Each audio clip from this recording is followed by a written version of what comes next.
Welcome back, Raw Sports Radio. I'm your host, Super Dave, man. We got a special guest tonight, man. Jano, man. He gonna chop it up with Raw Sports Radio. You know what I'm saying? So I'm gonna bring Jano on. We're gonna chop up some of these NBA greats that conversation we had that's extended from Facebook. We're gonna bring that onto the platform. So, man, Jano, What's man, up, what's big up with you, dog? bro? Hey, man, pleasure to finally be on here with you, big dog. Appreciate Word, you having word, me. word. Word, man. So tell the people about yourself, man. What's your name, man? Where you from, and and what you about? What when it comes to sports? Yes, sir. You I'm, know the I'm sports out Jono. there. I'm Jono. I'm a barber. I live in Florida. Lakers fan, Niners fan, Dodgers fan, and you know what I mean. That's Yeah, about it, yeah. right? So if y'all down there in that Florida area, man, where about, man? Make sure y'all come check Hey, Jano out Spring at the Hill, Florida. barbershop. Yes, sir. Spring Hill, Florida. Fresh barbershop, 13200 Spring Hill Drive. You need a cut? Holla at me. I'll take care of you. There you go. There you Yes, go. sir. Word. So man, we was Sorry, I keep talking, looking man. You up know because how I we got this Patriots game on. If you see my eyes now wandering. you good, man. Do you think, man? So what I mean? Sorry we had to meet that way, but me and him, me and Jono got into a little back and forth debate, man. It was just all fun and games, in my opinion. I can't speak for him, but It ain't nothing to it, man. yeah, Yeah, it's just debating, bro. Just yeah, chopping. iron sharper iron, yeah, and so yeah, man.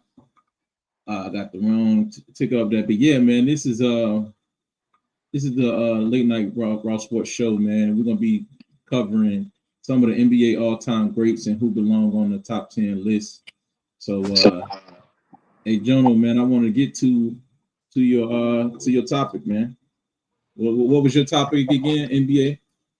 Who belong on the It's all-time up to you NBA where list, you right? want to start, man. We can talk about the five best two-way superstars in NBA history. We could talk about your top 10 all time. Couple of reasons why for your top 10 all time. We can talk about Yeah. you know what I mean the Pau Gasol, the infamous Pau Gasol being the worst second option to go to three consecutive NBA finals. All right. Whatever you want to chop it up about, man. We can chop it up about. You lead the way. I'm with you. I got you, man. So this is what we're gonna do, man. You don't tempt me, man, when you talking about the Paul Gasol supposed to be Finals MVP 2010. So those of you who don't know, man, Paul Pierce came out on this podcast and said that he believed that Paul Gasol was supposed to be the Finals MVP in 2010, and also Dwayne Wade said the same thing. And I know Jano took issue with that, and It's some big name. but They some I big respect names. it. I respect it. You know what I'm saying? Because Paul Pierce, man, he went head to head with Kobe Bryant in the finals and outplayed him for the MVP, Finals MVP. So I respect a man like that. So hey, bro, what you got to say about Paul Gasol saying that? Paul Pierce saying that Paul Gasol should have been the Finals MVP in 2010. Is that a disrespect to I Kobe want. I Bryant, want. or does he have a point? I mean, it truly might be his opinion, bro, but I just think it's not.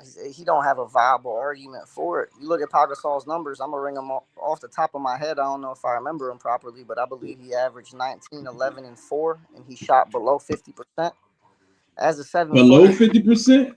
Below 50% in that final series, I believe he shot 47. You may have a computer in front of you. You could probably fact check me right now. I I believe it got my was phone 19, lit. 11, and 4, 47% from the field. Check that out. Yeah. And that's far from ultra efficient for a 7 footer. Right, so if he had shot 55%, you know what I mean, 50, maybe 53, 54, 55, I would give him a more viable argument. But he wasn't even ultra. as a power forward. He shot, I believe, a 7 foot power forward. He shot, I believe, 3% higher than Kobe Bryant, who was taking far more difficult shots. It's not even in the same So let realm. me tell you. So go ahead. I respect the fact Go that ahead. Finish your statement. the best defender on the Celtics, arguably, was Kevin Garnett. So you could say the best defender was guarding Pau Gasol. And that's why he wasn't ultra efficient. But Kobe Bryant was being guarded by Ray Allen and Tony Allen, bro. And Tony Allen's Tony perimeter Allen and defense James ain't nothing Poston. to mess with. Yeah, Tony Allen perimeter defense probably one of the best in the 2000s period. Right. So man, I got those stats up. So based on what you said, if he averaged 50, you know what I'm saying? He shot 50, 54, 353, 54% from the field. That's what he should have been shooting. I would have gave And him all in their you scenarios. said, go ahead and clear that up. Their scenario, I'm not a fan of, like, there's a lot of situations in NBA Finals history where a guy that didn't necessarily put up better numbers than the team star player wins the Finals MVP, and I don't think that should happen. Like Andre Iguodala should not have gotten the. You know, I mean, I can't give him the Finals MVP over Steph Curry. We're gonna act like Steph Curry didn't average 27 points per game in that Finals. You know what I mean? And by those same standards, why didn't Andrew Wiggins get the Finals MVP? Because he had put up a better argument to take a Finals MVP than Andre Iguodala, and he didn't get that. All right, I see your position. I'm just not a fan of the co-star winning Finals MVP if they don't clearly deserve it, statistically speaking. But I just want to focus. I want to break down what you said. You said that Paul Gasol, even though he was averaging 2010 basically, right? Double guy, 2010. You said he should have shot more efficient from the field, right? Absolutely. More like 54%. That's what I heard. Not to mention his defensive impact on the game. Being to 7 foot, not like Kobe. All right, got you. Because power forwards are closer to the basket. So, man, with that being said, man, I got the stats up, and Paul Gasol did shoot 54. Let me see what it say. 54%. 53.9% in the playoffs, man. Okay. I'm specifically, we talking about Finals MVP. And that's first round, second round, third round. Those stats don't get involved in the Finals MVP voting. It's just final stats strictly. Actually, that's the unspoken. You know what I'm saying? Criteria, but they definitely incorporate it. But you definitely could steal the award in the final.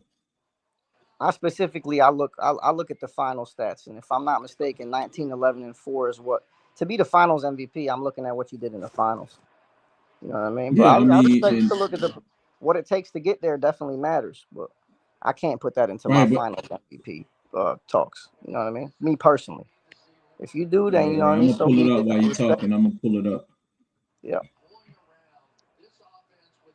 Oh man, because.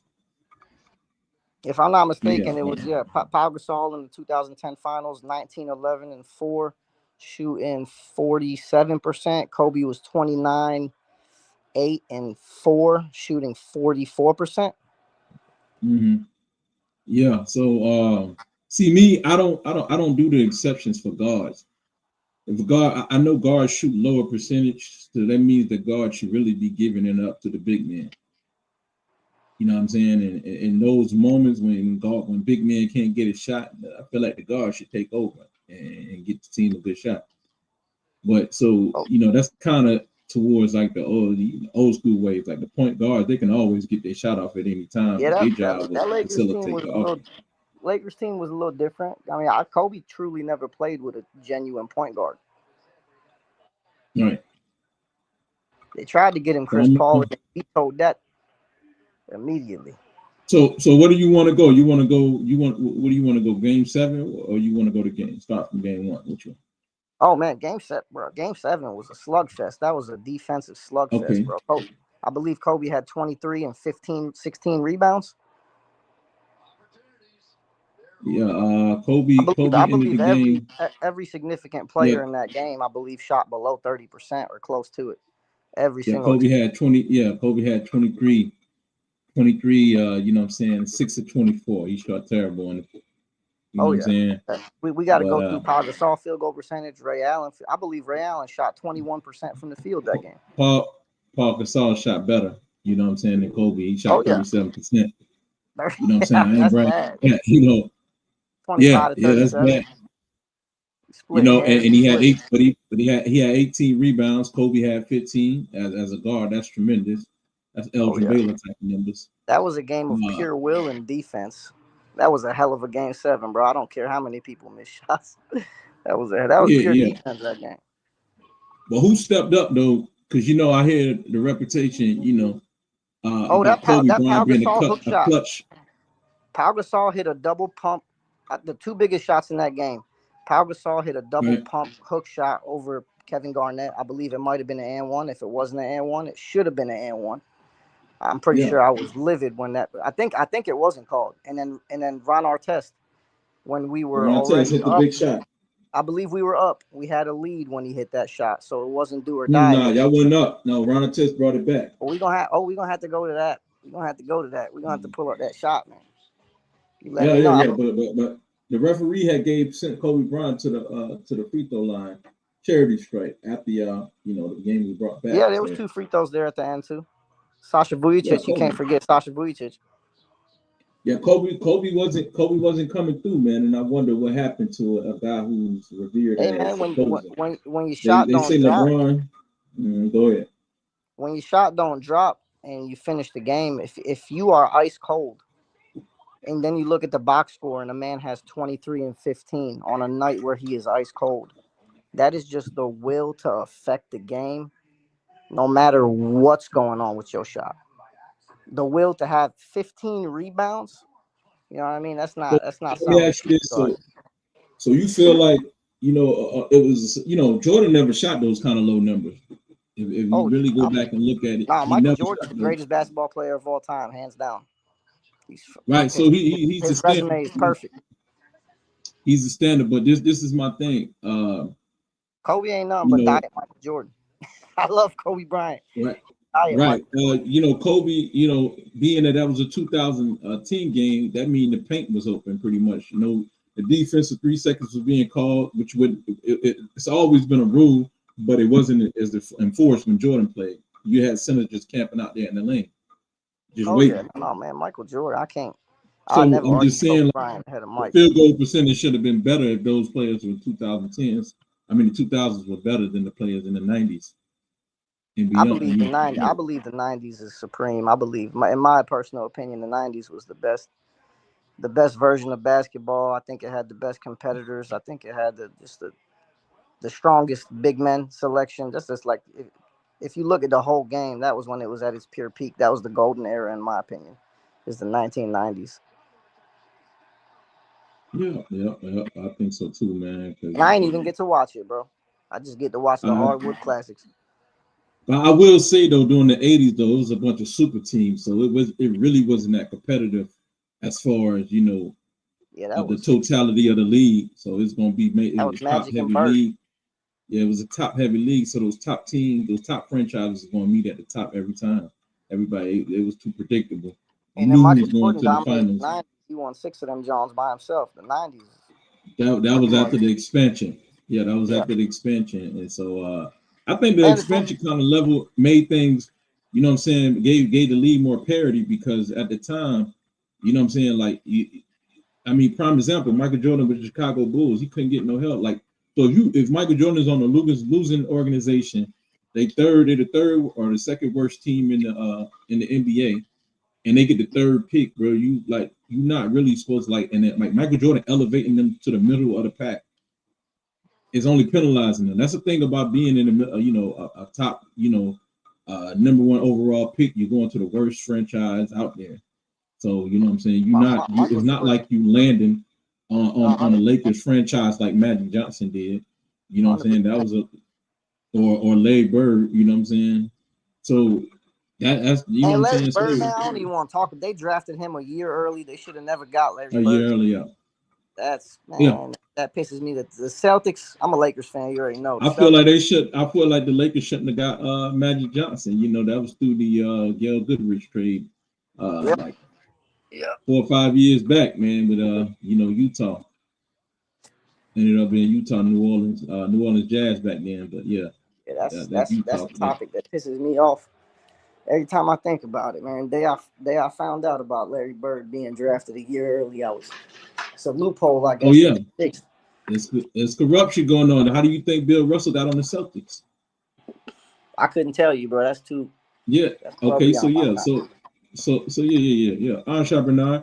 So yeah, man. So the Celtics they weren't the worst team that year, but somehow they ended up with the number one overall pick. They ended up getting Tommy Heinsohn, number one overall. Then they picked some. I forgot number two. That goes to show you that he, that we don't even remember his name, so he wasn't as valuable as Nah, shoot, I know Tom Heinsohn. Yeah, we know Tom Heinsohn for the Celtics, but number three pick was supposed to go to the Hawks, right? That was supposed to go to the St. Louis Hawks. I'm on but somehow, man, they traded Chuck Scher, man. They traded the Celtics made a trade, man, for Bill Russell. It was a lopsided trade. So they ended up with basically two number one overall picks on their team. Because everybody know Bill Russell was the best, player coming out that year. So, and then that's some collusion right there, bro. You think about it, because the owner, it's almost like the owner was the founder of the NBA. Walter Brown. Man, that's some old school knowledge. You put me on game with that. Right. So how that's a conflict of interest, right? Would you agree? Oh yeah, 100%, bro. Right. So he owned the hockey team as well. That's like insider trading. Right. He owned the hockey team as well. So that trade was kind of facilitated to a hockey trade. So you give me this player over here in hockey, I give you that player over in basketball and shit like that. To this day, there's collusion. You look at it, the Lakers get Luka Doncic, the Mavericks get the first overall pick. First overall pick, come on now. Still to this day, the Cavs lose LeBron James. What happens next year? They got low odds to get the first pick. They get the first pick. It's like that. You talking about the time with Kyrie, or you talking about? Yeah, with Kyrie, they lost LeBron James. They got the first pick and drafted Kyrie with it. It's like every time you sacrifice, you lose a superstar player. Certain set you back a couple of years or something. You just don't land on just because you get the number one overall pick don't mean he's gonna pan out. He's gonna be a generational talent. Oh no, you can look at Anthony Bennett. Most of the time, they not. Majority of the time, over 50% of the time, or higher, even higher, I would say probably 60% of the time, 60, 70, I would say about 70% of the time, they're not going to be a generational talent, bro. Oh man, a lot of the 75% players of all time are not first overall picks.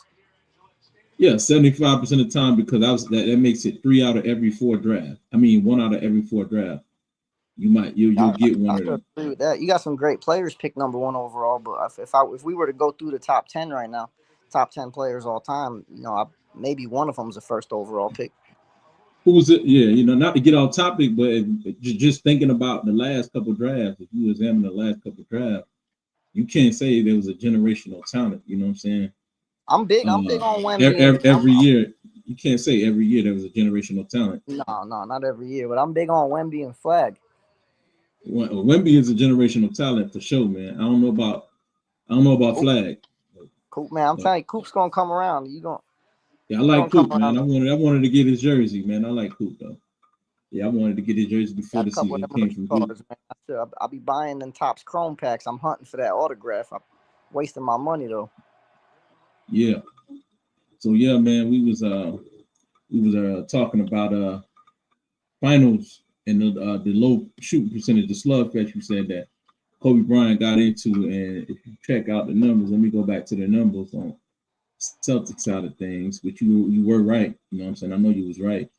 I believe Ray Allen shot 21%. That's one of the top 5 greatest shooters of all time. That tells you what kind of game that was.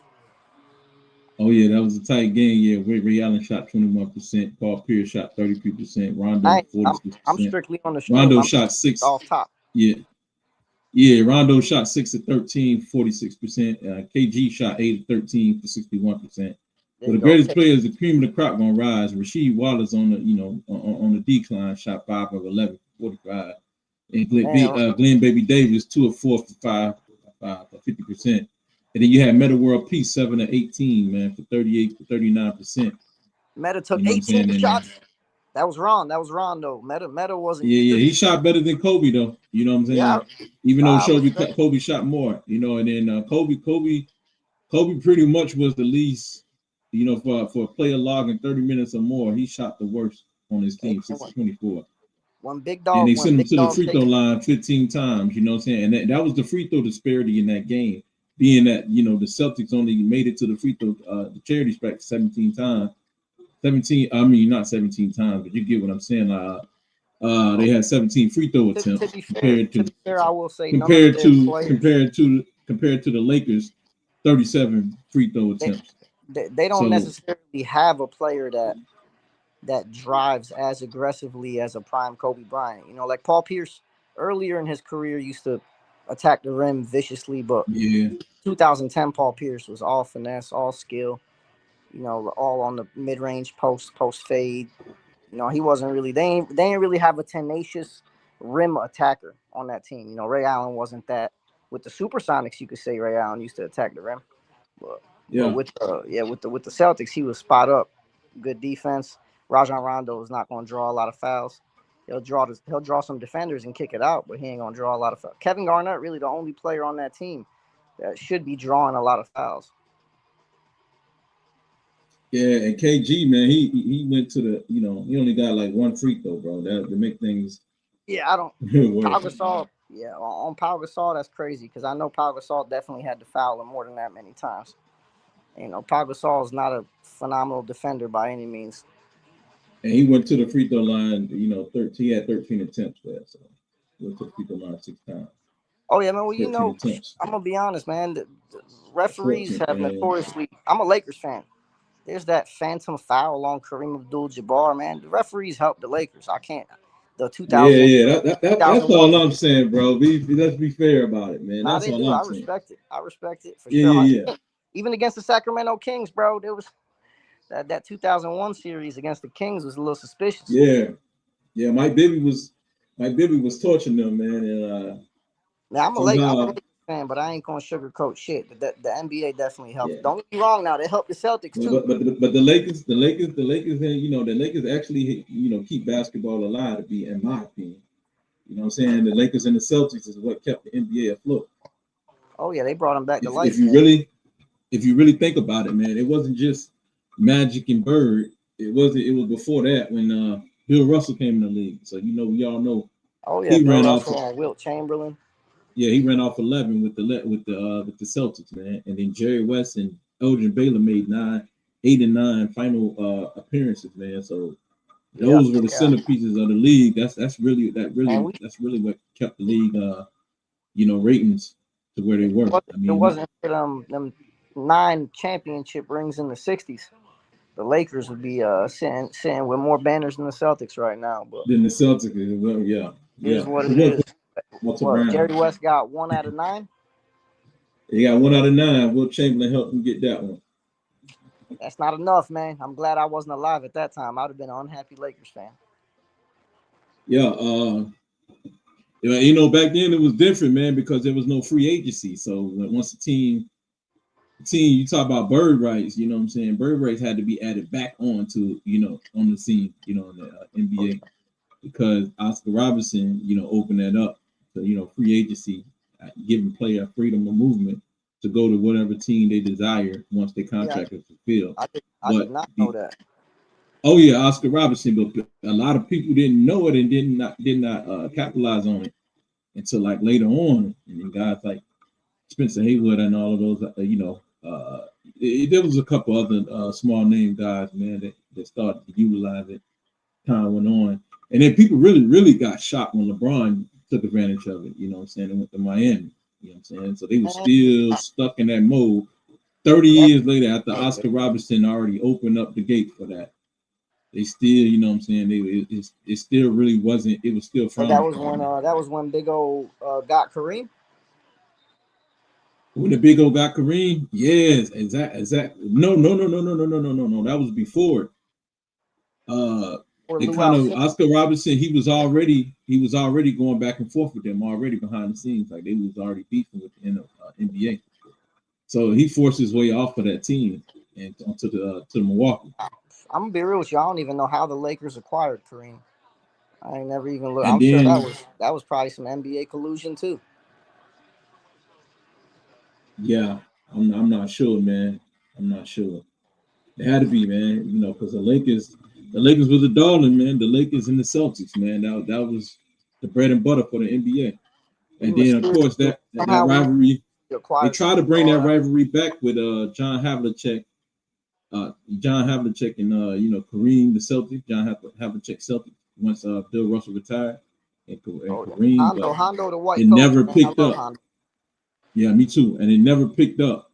But until Magic and Bird came back around, so then they was able to reunite it, man. So, and then that's when the rest is history. So, yeah. So, but yeah, man. Yes, I'll give you that, man. In all fairness, man, because everybody shot poor in that series, man. So, but I'm not basing. I was gonna say too, when the top dog, man. Sometimes a lot of people don't even remember. Kobe Bryant in the 2010 finals was playing with a fractured guide finger on his shooting hand. Like it was not. He was. A lot of players nowadays would not have been even on the court, especially with what we see with the load management and the sitting out back to backs. And players are too worried about their contract, their value as far as the money goes to ever put their career at risk even for a championship. I mean, you see it. Tyrese Halliburton went out there, put his Achilles on the line, but that's rare nowadays. You don't see too many players go out there, put their health on the line to compete for championships anymore. So yeah, man. And going back to that Kobe finger injury, whatever, man. You ain't got a point there, man. Because maybe if he wasn't injured and he went out there and he did his thing, I ain't gonna lie, I would have been the Kobe. And the fact, his guide finger was broken for that whole playoff run, and he still shot near his career field goal. His career field goal percentage is 45%, I believe, and he shot 44 in that finals. So it's not like he let it affect him. We look at Game 7, but I can't just look at one game. I gotta look how you don't just shoot 44%, in the duration of the entire series by shooting 6 of 24 every game. Yeah, obviously. So he had his good nights shooting the ball. He ended up, it's a 7-game series. He ended up shooting 45%. I can't be mad at that personally. Allen Iverson shoots 45%. We call it the most efficient night of his career. Kobe Bryant shoots 45%. We call it inefficient. Yeah, man. Because Jordan was the standard, and that's what he compared himself again. Yeah. I don't even think people would have paid attention to his field goal percentage had he not come out and tried to beat Michael Jordan. They would have looked at him like Iverson. They would have never even looked at it. When you put yourself next to the GOAT, it's gonna put a magnifying glass on you. Yeah, no, I mean, and I'm gonna be honest. He lived up. People ain't criticizing. They ain't criticizing to Tracy McGrady. They're not criticizing him. And he shot even least. Oh yeah, and he's about 6'10", bro. So he's 6'8". Yeah, he's about 6'8", man. Yeah, shoot. They say he was taller than they listed him as. But bro. Close to KD. Nah, I seen him next to Bron, but heck nah, bro. I see these guys next to each other, but Kobe Bryant ain't really 6'6", like per se. Like his wife would tell you that he was 6'4", man. 6'4". 6'4". So when he put on them sneakers and shit, that gives you another inch and a half right in them sneakers. So he was like 6. Like Michael Jordan. Michael Jordan ain't 6'6". When he put the sneakers on, he close to 6'6". Because in college they listed him as 6'5". He was 6'4" and a half, 6'4" and a quarter. In the Olympics, they measured him in the Olympics 6'4" and a quarter. Well, you're right, because recently they started measuring NBA players without their shoes on, and everybody's height dropped a little bit. So you're right. A couple years ago. Yeah, so Kobe Bryant pretty much. You know what I'm saying? The NBA measuring players with shoes, and that shit could be subjective, man. Anybody can put. Then you got the Kevin Durant situation. You got Jokic, man. You know what I'm saying? Jokic. Look at him. He ain't no 6'11", bro. Come on, man. He's massive, but he ain't 6'11", man. He's 6'11" at heart, man. He's 7 foot at heart.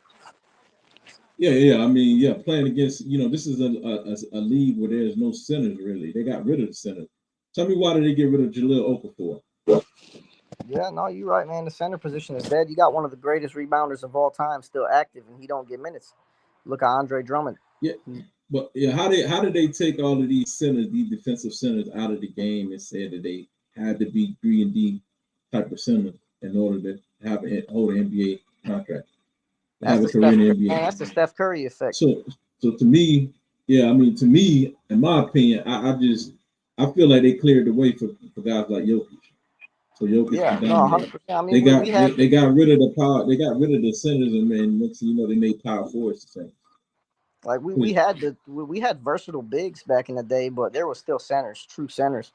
I mean, you had Tony Yeah, Kukoc, you had Pau Gasol. Like these are versatile bigs that aren't necessarily like Pau Gasol played power forward. He's 7 feet tall, but he played power forward because Andrew Bynum was in the paint. There was a true center in the paint. We yeah, don't. There's no true centers no more. The Pau Gasols are the centers. Pau Gasol yeah, later in his career became a center. yeah, yeah. Paul Gasol, man, he's more like a power forward. I always tell people that Oh Tim man, Duncan. Pat's just scored a Always, touchdown. oh yeah, Drake May, man, boy Drake May. I always tell people that I consider Tim Duncan a center. I don't really consider Yeah, him a power forward because if you look, you know what I'm saying, you can even Google it. Tim Duncan played center the majority of his career. He played yeah. center. I believe it was almost half and half. I think he has one more season at center than power forward. Yeah, It's like I don't know, 10-9 or something along those lines. yeah. He played, those seasons next to David Robinson. He was the power forward next to David Robinson. But after David Robinson retired, he played that role as center. You know what I'm saying? Even with Thiago Splinter, who played power forward with it. Tim Duncan was the Still man to who this anchored day, the middle. everyone calls Tim Duncan the greatest power forward of all time, though. Yeah, I mean, But he really is center. yeah, you got a valid point. I feel like that's because they can't call him the greatest center of all time, and they want to Right. call him the greatest at something, so they give him That's power something. forward. Facts. And if you look at Tim Duncan, he ain't had too many great closeout games. You know what I'm saying? I had to be real with myself. Like I had Tim Duncan over Kobe Bryant. I had to go back and swap that, bro. I had to take Tim Duncan. I had to remove him and replace Kobe in the top 10, bro. Man, Straight up. I love Tim Duncan. He don't get me wrong. I was rooting against him a lot of the times because he was going up against my Lakers, but I can't hate on him, bro. That's the big fundamental. He's fantastic, but he definitely needs Manu Ginobili, Tony Parker. Later on in his career, Kawhi Leonard. He's always had a beautiful system around him. They never really rebuilt when he was on the team, so he's Right. blessed to be in that. Yeah, he was coddled. He He was he coddled he, that he team. ain't, yeah, he definitely was coddled, man. That's the perfect word for it. He ain't Kobe Bryant, man. Like, you never there was never going to you never went into a game saying, okay, we're gonna have to rely on Tim Duncan Storm. He gonna have to carry us. Never. Oh no, he never took the court with Smush Parker, Luke Walton, Chris Mim, Kwame Brown, and Devin George as the starters. Yeah, Yeah. they ain't never sent him out with a starting five that looked like that. Well, you know who thought that was though, bro? Cause Kobe wanted that, bro. That's the bed he And made.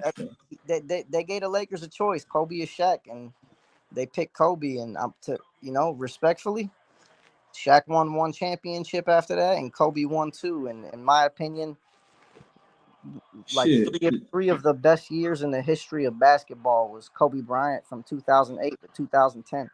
That's And three of going the back, best. looking back at it, man, it was better. Anyways, Kobe was the younger player, so you got to go with the younger player. Yeah, you got to.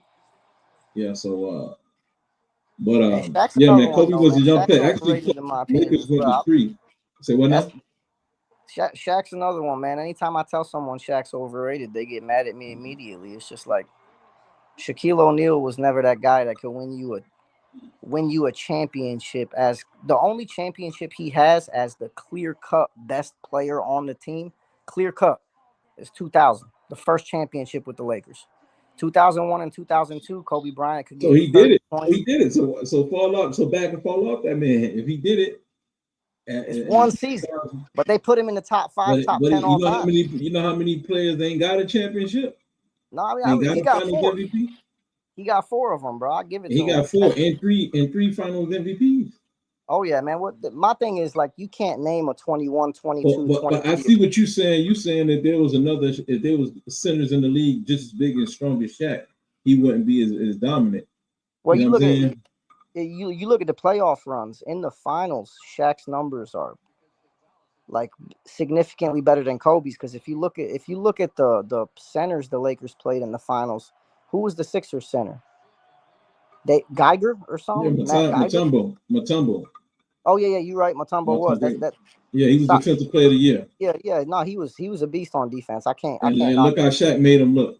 And then you look at the Pacers. You got Rick Smits. You know what I mean? Look how Shaq destroyed them though. Oh yeah, Rick Smits is a frail center, bro. No, You know that's not a strong. no, not Rick Smith. I'm talking about Mutombo. Shaq destroyed Mutombo. And then you got the Nets. The Nets. They had McCullough. Yeah, well, I don't know who. To be fair with you, I'm pretty sure that dude's a scrub. I don't mean no disrespect. He's pretty in the much. NBA. Yeah. Compare, he definitely. He's not in the vicinity of Shaq, man. So and who else? So we got. They had Kenyon Martin helping out in the front court. The Sixers. You got to refresh. I'm having a brain fart right now, man. Who else? Yeah. He definitely didn't play against the greatest. He didn't play. He didn't go through. Yeah. He didn't go through the greats to get to where he had to get. You know what I'm saying? He only went through Mutombo. And when he played Ben Wallace, I mean, they both had horrendous finals, Kobe and Shaq. But you see what Ben Wallace did, right? You see what Ben Wallace did to Shaq. Oh, Ben Wallace. I'm with you on that. That's why I got Shaq as my the fourth greatest center. You know what I'm saying? I don't have him as number one overall best. Well, at least you got him as your fourth greatest center, because a lot of people got him as the fourth greatest player. You know what I mean? So I can respect that. I got him up there though, but I feel like the centers are the best players ever overall. I mean, if he top 10, he 10. You know what I mean? In my mind. Shit, top I don't 10, know about that, bro. You know? Let me ask you this, man. If you had Jordan, you had Michael Jordan and Kobe Bryant on this. I mean, Michael Jordan and Shaquille O'Neal on the same squad. Who you think gonna be the number one option? They running the triangle offense. Period. Who's gonna be the number one option? Well, if they running the triangle offense, I believe it's gonna be Shaquille. Prime Shaq. You talking about the most dominant player of all time? Yeah, prime Shaq. In my personal opinion, in the triangle offense, there is not a single player in NBA history that would have won a Finals MVP with that version of Shaq. Okay, so if you got without the triangle, who you think is going to be the number one option? If it was a different offense, then it could be, I mean, it could have been Kobe in 2001 and 2002 if it was a different offense. It just wasn't, it was the triangle. If you got Mike and Shaq on the same squad, and it's not the triangle offense, I give it to Mike. I got to disagree with you, man. Mike's smart enough that he know better than that. Mike ain't no Kobe. Shaq would be the number one option, man. Clearly, that don't make him the best. That ego, man. Mike got that ego. Nah, Mike ain't like that, bro. I'm trying to tell you, Mike had to, but it's not. Mike just trusted. He respected talent, but Mike know that Shaq shoot a higher, more efficient rate than Mike. You know what I'm saying? Just because Shaq is the number one option, that don't make him the best player. Mike is the overall best player on both ends of the court. You know what I'm saying? I mean, that's the same belief I have with Kobe in 01 and 02. I believe in 01 and 02, he was the best overall player on the Lakers. Yeah, he guarded everybody, you know what I'm saying, the best players on the other. He was all defense first team and still putting up. And he, not for nothing, you look at the Spurs series, he kind of carried Shaq through that series. I would say Kobe was the MVP of that Spurs series leading to the finals. Anytime we played the Spurs, man, he needed Kobe. He needed Kobe all the time. He always needed a top 5 active. To win a championship, Shaq always needed a top 5 active guard, except for in the year 2000. Kobe maybe wasn't a top 5 active guard in 2000. But you look at 01 Kobe, top 5 active guard. 02 Kobe, top 5. And then 2007 D-Wade, absolutely top 5 active guard. So you feel like was Kobe first team defensive in 2007, 2008? What? I believe he was. I believe he was first team defense in 08, 09, and 10. Over Tony Allen. Man, they give it when you're averaging 28, 29 points and you're still arguable for it. I feel like they're gonna give it to you because you're a superstar. You know what I mean? Like if Tony. So essentially, if Tony Allen had to put up 27, you think he has enough energy to play defense? No, I get what you're saying because you're a two-way player. Yeah.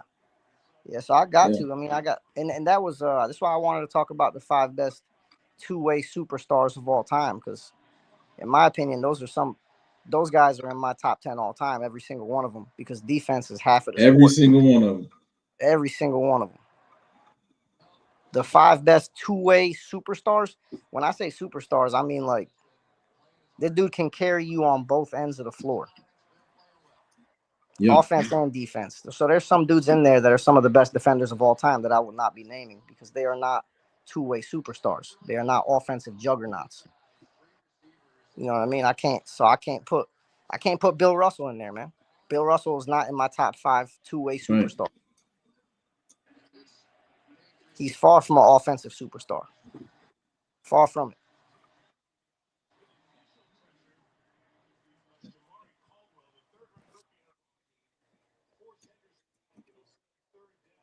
All right, man. Let's bring that topic up. Yeah, we can jump right into it, man. I mean, I'll give you my 5 if you want to hear my 5. You give me your 5. However you want to do it. Bro. Hey, so with that being said, man, who do you think is just name off, run off those top 5 two-way star players in all-time history, man. Let's see how deep your bag is, bro. Want them in order? No order? Just no particular order. I mean, Hakeem Olajuwon definitely in there. That's in my opinion, the greatest defensive center of all time. I believe he's all-time leader for blocks in the regular season, and I believe he's second all-time for blocks in the playoffs behind Tim Duncan. Tim Duncan just played so long, longevity gonna get you some career total records. I still believe Hakeem Olajuwon is the best playoff shot blocker of all time, even though Tim Duncan surpassed him in that area as far as the totals. Like LeBron James, he's not. So who did you mention? I'm hearing you deviating to who's not. Hakeem Olajuwon. Who is okay? Hakeem Olajuwon. Who else? 4. You got 4 more to go. Michael Jordan. Okay. I can't not say Michael Jordan. He's one of the only guards to have a Defensive Player of the Year award, and he's got 6 scoring titles. So I gotta say Michael Jordan, and he's got 9 all. He got like 9. He got 10 scoring titles now. 10. Oh damn, 10 of them. And he got 9 all defensive first team selections, which is tied for the record all time. So yeah, and he got the highest average in the playoffs, 33 points. Yeah, so Michael Jordan, Hakeem Olajuwon. You got Tim Duncan, man. Tim Duncan got to be in there for sure. Okay. Tim Duncan, the big fundamental, and he's one of the best defenders of all time. They call him the big fundamental because, top 5 footwork all time as well. So I got to put him in there. Yeah, I fuck with it. And then you got, I got to put my boy Kobe Bryant in there. He also has 9 all defensive first team selections. He's actually the only player with 9 all defensive first team selections that does not have a Defensive Player of the Year award. I believe the guys that got 9 of them are Michael, Gary, Kevin Garnett, and Kobe. And Michael, Gary, and Kevin all got Defensive Player of the Year awards. So I'm not saying Kobe deserves one, but he definitely 9-time all defense first team and top 5 scorer all time. Got to put Kobe in there. Who your 5th player? It's tough, man. So we got Hakeem, Mike, Kobe, Duncan. 5th one's the toughest one, man. I feel like, out of respect, I might have to put Wilt Chamberlain in there just because he's so dominant on offense and there's no center he can't defend. Right. So I'm gonna run off mine, man. I think that number 1 obviously is Wilt Chamberlain. Yeah, there you go. Chamberlain, and actually, I'm gonna say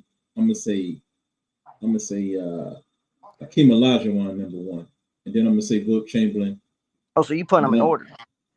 Well, not that. Well, yeah. You can put them in order. I ain't put them in no specific. Yeah, I ain't got to put them in order. Yeah, so Wilt Chamberlain. No, I mean Hakeem Olajuwon, Wilt Chamberlain, Michael Jordan. We're going 2 ways. So Kawhi Leonard. Okay. You know what I mean? And I wanted to say Rasheed Wallace, man. I wanted to say him, but I'm missing somebody I know. Let's go to the top. I could say Kevin Garnett. Kevin Garnett is one of them too. Kevin Garnett. Garnett up there, man. But Scotty but Rasheed Wallace is a better, Rasheed Wallace is a better argument for a two-way player. Him and Scottie Pippen. You look at KG with the Timberwolves, man. He was putting up about 25, 26 points while playing all defense, first team level defense. Yeah, that's an award though. You know who determines whether or not you make the first team or second team and all defensive team. These basically journalists or white boys in the booth, man, at their job, man. They give out like 120 of those votes. And those guys, decide whether or not they want to vote for you based on whether you gave them interviews, or not, whether you polite to them and kind to them. So that's subjective. And there's definitely some situations. So I value the urban opinion more than I value the suburban. Bro. I respect it, man. Yeah, because it's their world. They saying they won the war, they get to control everything. Man. So a lot of people put Dr. J up there too. Dr. J don't get the love he deserves. Yeah, Dr. J is a two-way player. I think Dr. J gonna have to be my fifth player, man. That's gonna have to be a two-way player. I almost put him in there at fifth, but I got to get Wilt Chamberlain in there, and I can't leave out Kobe, and I can't leave out Timmy. Yeah, I think Dr. J, but he definitely ain't in my top 10. But I'm definitely gonna put him at that two-way player. I feel like Dr. J got an argument for top 10. I don't got him in my 10, but he got an argument for it.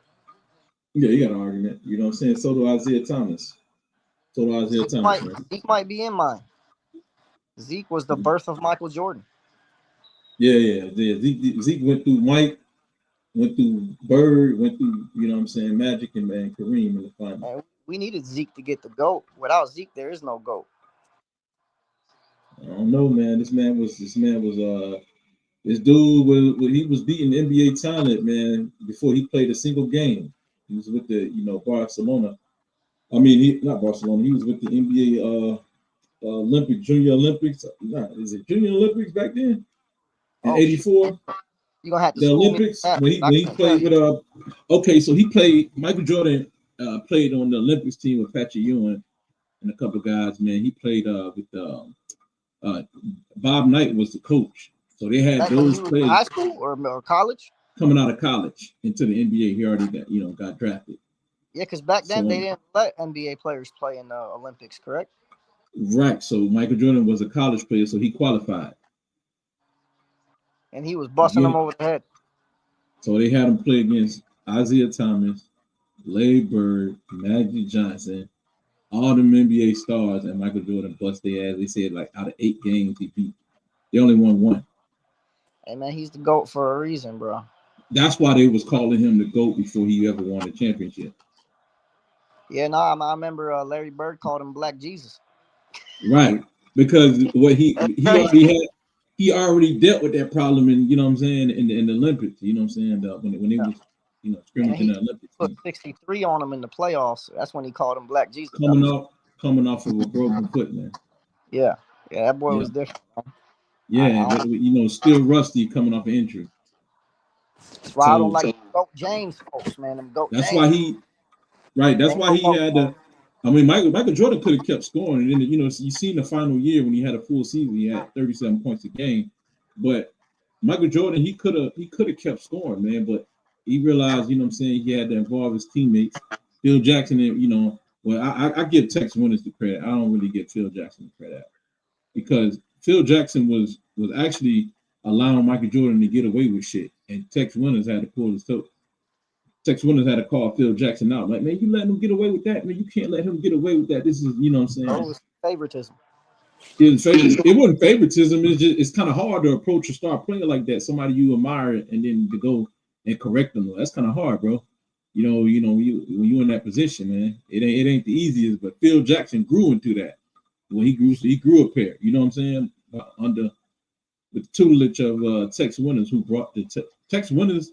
That triangle system, that's Tex Winters' system. That ain't Phil Jackson's system. Man, I love Phil Jackson, but I don't put him in my top 5 all-time coaches just because who do you get them 11 championship rings with? But do you realize that's not his system, the triangle? No, I did not know that actually, but I do know who Tex Winters. Remember Carmelo was trying to ask him, say, you want us to run this triangle, why don't you come out here and coach it? And he couldn't do it? He didn't do it. Oh, that's why, man. Derek Fisher was coaching over there, and they tried to run a triangle with Derek Fisher. That was a He damn couldn't do it, tragedy. bro. He didn't do it because that wasn't his system, man. That wasn't his. That's Tex Winter's system. Yeah, I ain't know that, man. But it's easy for that system not to fail when you got Kobe and Shaq running it, or Kobe and Powell running it. Thank you, bro. Thank you, man. Thank you. Especially Pau Gasol's passing ability. It was a different triangle Right. with Shaq. You know, it was like with Pau Gasol, he was facilitating out the triangle. Right. So before we get back to this two-way conversation, let me ask you.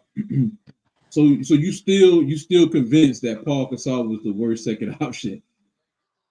Not on a championship team ever. No, he is, though, in my opinion, the worst second option as far as being the second option on a team that went to 3 consecutive finals and won 2 of them. Or you could just say, Scottie Pippen didn't perform the second three-peat, right? I can't say he didn't perform, man. That dude was all defense first team every season. He averaged. Forget about the Warriors. Did you watch the games? Did you? He didn't perform. Look at the numbers. All you gotta do is look at the numbers. You don't have to see every game. We can look at the numbers. Look it up, bro. Man. Look it up. He shot below. He shot like 41%, bro. He below. He was subpar, my bro. picture's still up there. Nah, not right now. It'll come back, but I'm gonna fill that space. But yeah, man.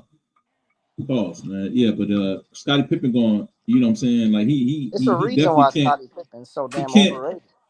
It's because he was putting in that work, man. Ain't no way he wasn't putting in that work. No, bro. That's the hatred for Jordan. But listen, and Scottie Pippen was putting in that work. We know Scottie Pippen a great player, but Scottie Pippen, he never saved the Bulls. He never saved the Bulls, even when he had the franchise to himself in '94 when Jordan retired him with the baseball. Scottie Pippen never even saved that team. You know what I'm saying? So when they say Scottie Pippen is this and that, he had his shot, bro. He had his shot. I can't personally. And Kukoc became the man.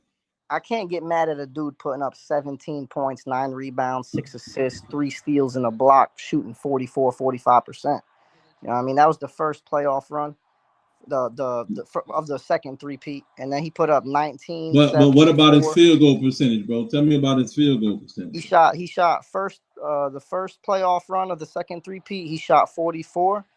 You talking about in the finals? Nah, just the playoffs. Okay, well, I'm gonna get we got. And then he shot 41 and he shot 39. 41, 39, 41 and 39. So that does that not sound like the worst second option that a team can rely on? Man, with the defense he was playing, I can't give him me personally, man, I just told you earlier, I'm a big proponent of basketball is 50-50, 50% offense, 50% defense. I would have preferred you tell me Kyrie Irving. But this is the thing, I think Kyrie Irving is worse than that Scottie Pippen. And all right, so Scottie Pippen get the reputation of what did Scottie Pippen get his name for going down there, going and shutting down Magic Johnson, right, in the finals, right? Well, and his ability to play make too, man. He's a point guard, too. He's a point guard out there. Come on, bro. Scottie Pippen like a pointer. He's a point forward. Come on, man. Have you watched Scottie, bro? Scottie Pippen's a point forward, man. He is a point forward. But every point forward ain't great. Just because somebody a point guard, that don't make you great. He's a versatile player, man. I can't get mad at someone who's gonna grab me. I never said he wasn't. You kind of like you kind of better than Powell, man. I can't. But you moving the goalpost. I never said he wasn't though. So what I'm saying is, if like, bro, if you ever played like high school, anything, you could just look at the models. The person who's running the plays is going to get the majority of the assists, bro. A lot of times, especially if it's the first. You know what I'm saying? First option. How many true point guards did Michael have too? John Paxson, Steve Kerr. He didn't have no true point guard. There was no true point guards. Yeah.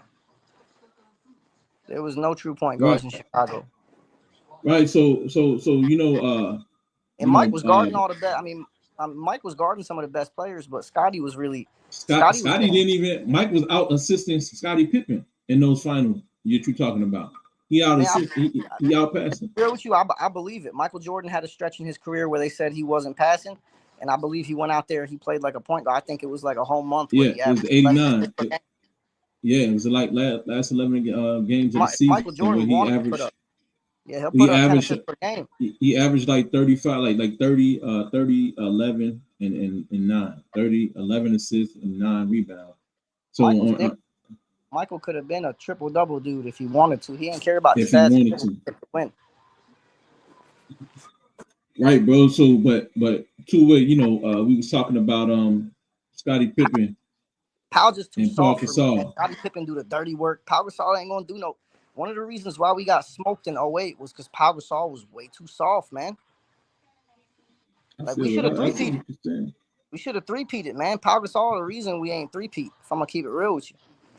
Like Kevin Garnett will tell you the difference between 08 and 2010 was Pau Gasol not letting him bully him. Yeah, probably put a battery in his back. Yeah, 100%, bro. I mean, in that first year, he didn't even have a full year with the Lakers. So I understand the finals loss. I don't hold it over Kobe or Pau because like we had 35 games together before the playoffs started. That's a great point. Yeah. And they made it to the finals. You know, a lot of times when a trade happens mid-season and it's a 1-2 punch, they don't make it to the finals. Yeah, man. So the finals, right? So, that's 97. Let me go. And clearly, Pau Gasol is a vital. I'm not gonna give him Finals MVP, but he's a vital, integral reason why we won that series because we lost in 08 because he wasn't the same player he was in 2010. I mean, so I got to give him. He definitely, just like Andre Iguodala, he was the wild card when they put him in the starting lineup. The series changed. Yeah, Andre Iguodala was never supposed to be a bench player. He was the star on the Nuggets. Him, Ty Lawson, Kenneth Faried, and Corey Brewer. That was Andre Iguodala's team for the most part. That was his team. This man left the Nuggets in free agency to join the Golden State and come off the bench. Yeah.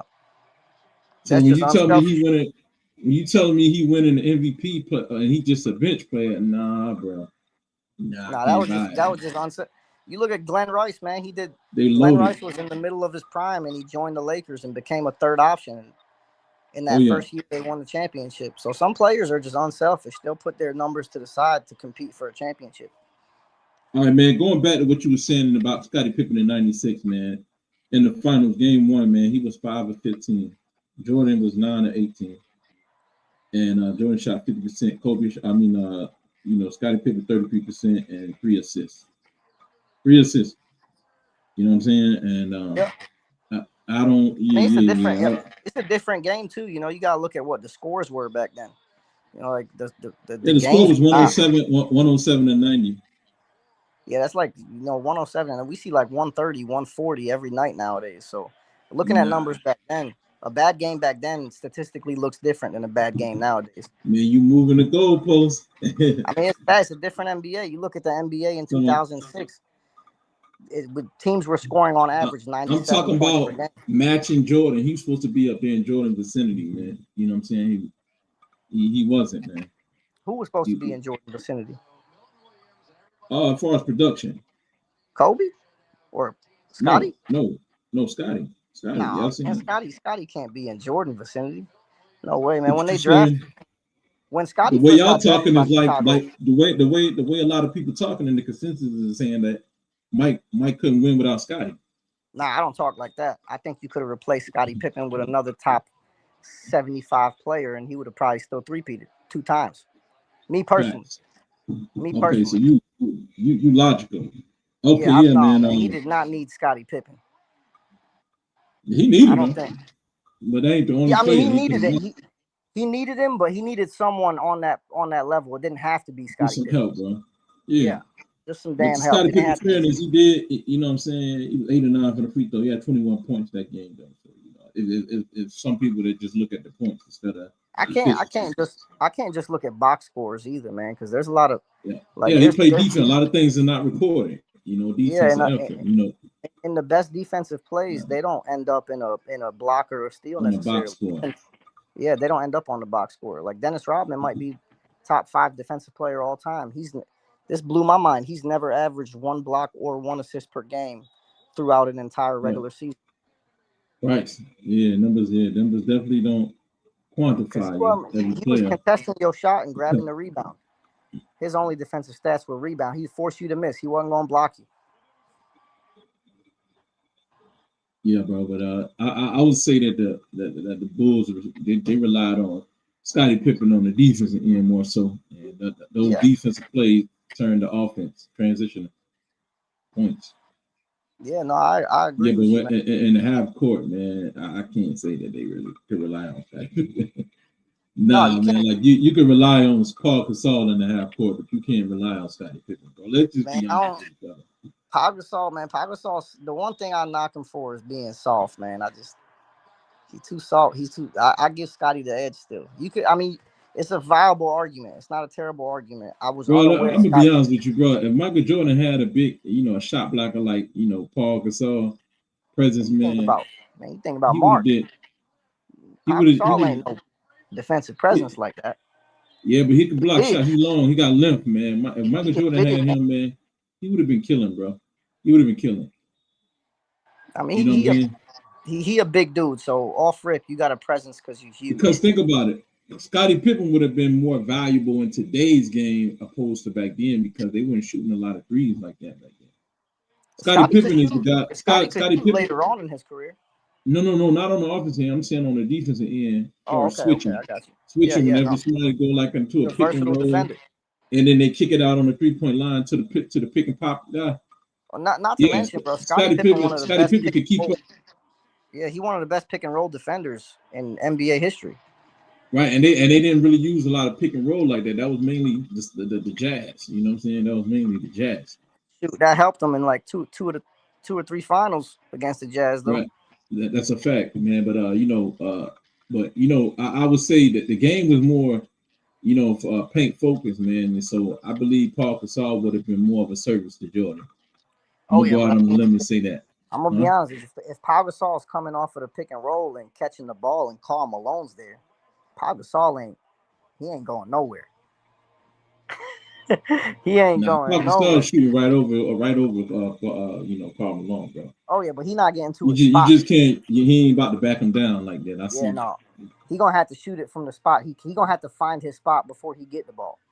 Yeah, man. So basically, bro, and in a nutshell, regardless, man, you can agree to disagree. So basically, these players,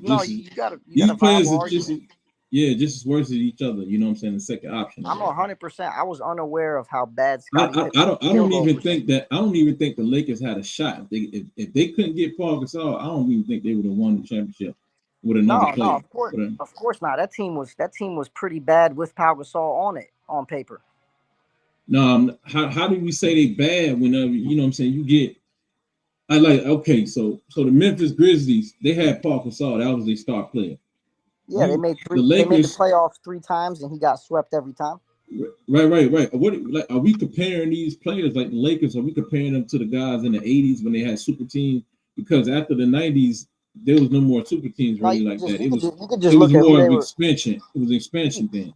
You could just look at who they were playing in the finals. If you wanted to see a team that was just. Like the GM put together a better collective of players. Look at that Celtics team. If the Celtics had not got together before the Celtics, if they had not gotten together, the Lakers would have been basically the most talented team in the league. Man. No, man, I can't say that, bro. The Lakers, because the Rockets was hurt. So who else would you say is better? I mean, that's if you give it to him, you got to give it to him because Kobe Bryant. Kobe Bryant is name me a better roster than the Lakers. If the Celtics hadn't got together, name me a better roster than the Lakers. From the 2000 or bro, the San Antonio. No, Spurs. The 2008, the 2000. So you telling me Parker like Tony Parker? He's a better player than Paul Gasol. Tony Parker in the playoffs, I take him over Pau Gasol. Over a career, Tony Parker in the playoffs, he only averaged 14 points. He only had that one good series in 2007 versus. Yeah, Tony Parker could. This is the thing with the Spurs. Your second options, it could be a different player on any given night. It could be Manu any one given night, depending on what they need matchup.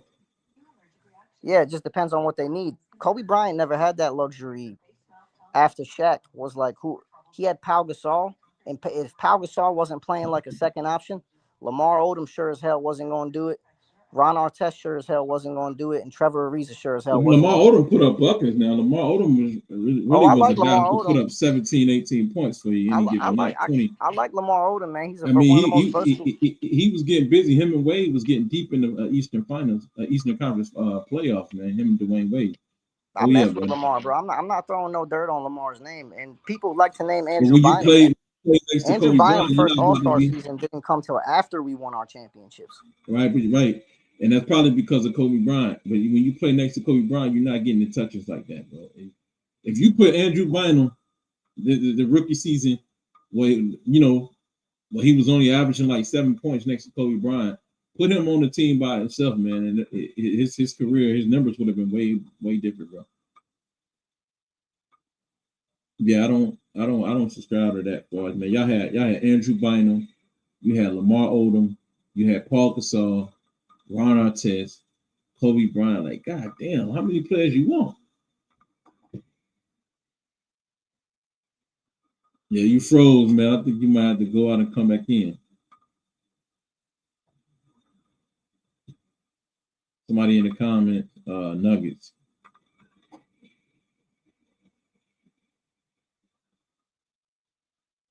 Okay, Nuggets. Okay.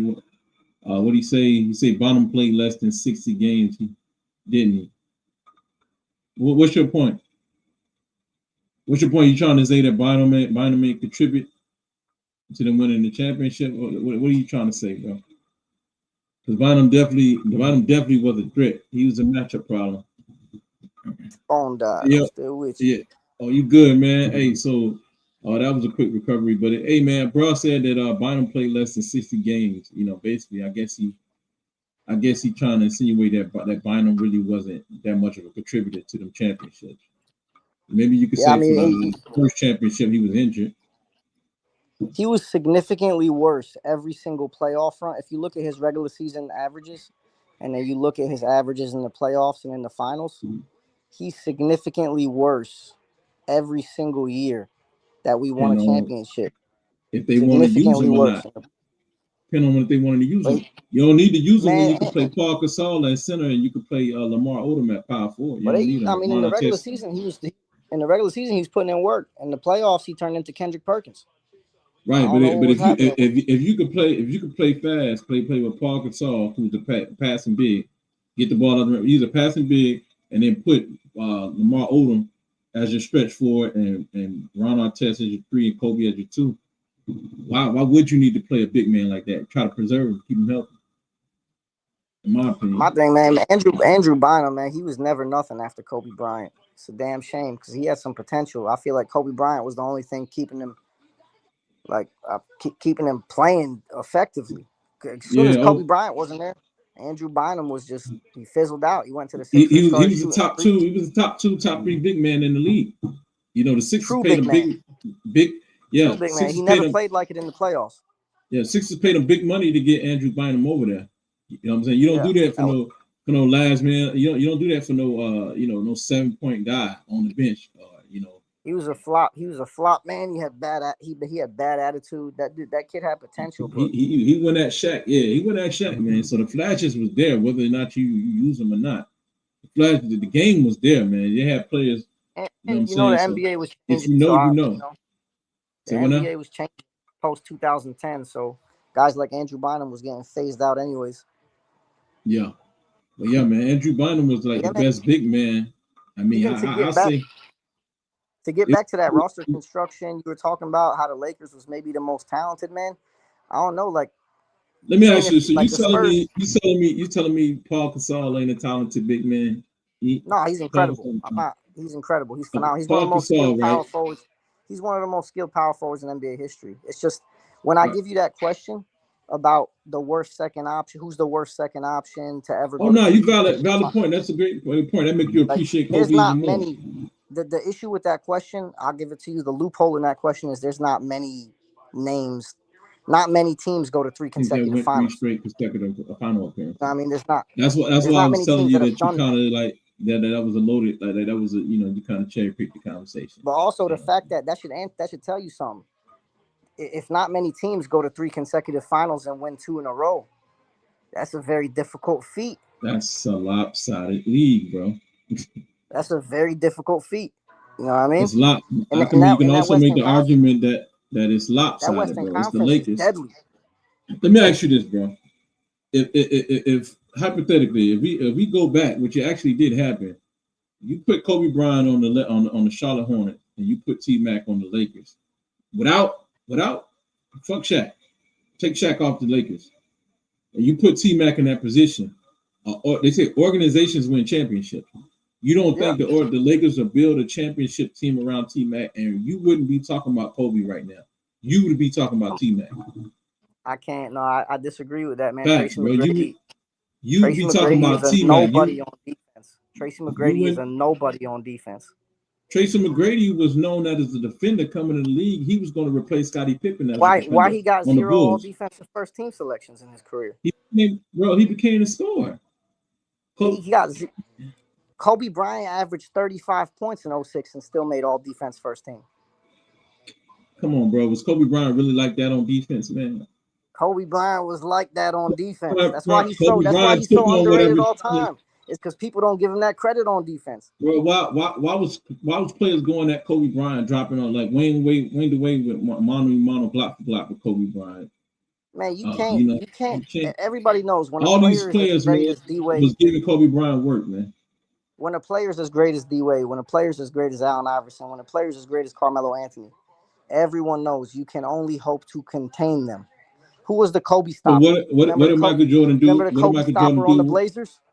What did Martin? You're talking about Ruby Patterson? What did Michael Jordan do against you can stay right there with that franchise, Clyde Drexler? What are you talking about with the Blazers? Yeah, in the finals. Man, he slowed him down. Yeah, he smoked him. He was hitting threes on it. Clyde said he's a better 3-point shooter. He said, I'm gonna hit more threes than you. He slowed him down on the defensive end. Yeah, that's all you can ask. Ain't no NBA player stopping another great NBA player. It ain't happening. But as far as slowing them down, but you can contain them. They gotta have bad nights sometimes. You know what I mean? Like, you think Ray Allen shoots 20? First of all, man, Ray Allen is one of the toughest players ever to guard. It's all off-ball defense. And Kobe Bryant was guarding him in that game 7. And people wondering why he shot 6 of 24. That boy was tired. Was tired. Kobe Bryant, a tough defender, though. He definitely is one of the tough. Ray Allen shot 21% in game 7. It wasn't because Kobe's defense wasn't there. No, his defense was there. Yeah, I'm giving that, definitely. Ray Allen don't shoot no 21%. You know, Kobe Bryant, man. Rondo giving him the ball all late and shit. You know what I'm saying? Them two beefing. I gotta give Kobe his credit on defense. A lot of people don't, man. You don't get 9 all defensive first team selections off of not playing defense at an elite level year after year after year while being arguably the best scorer in the league. Yeah, man. So, but yeah, man. Like I said, man, you talking about you got Paul Gasol on that squad. You got Lamar Odom on that squad. You know, Lamar Odom was a defensive two-way player, basically. Not man, I give you a team. If you got Lamar Odom, you got Lamar Odom on that squad, right? Because as a second option, look how far D Wade and Lamar Odom made it as a second option. Kobe got him. I'm a Lakers fan, so if Kobe got him. You ain't making it nowhere. Yeah, Kobe exactly. Kobe facts. Kobe got him, and they didn't make the playoffs. But in all contexts, the West was harder to make it to the playoffs in the West. Man, Kobe got him, and then you look at that team, bro. You had Smush Parker and Chris Mim and Smush Parker wasn't a bad player, bro.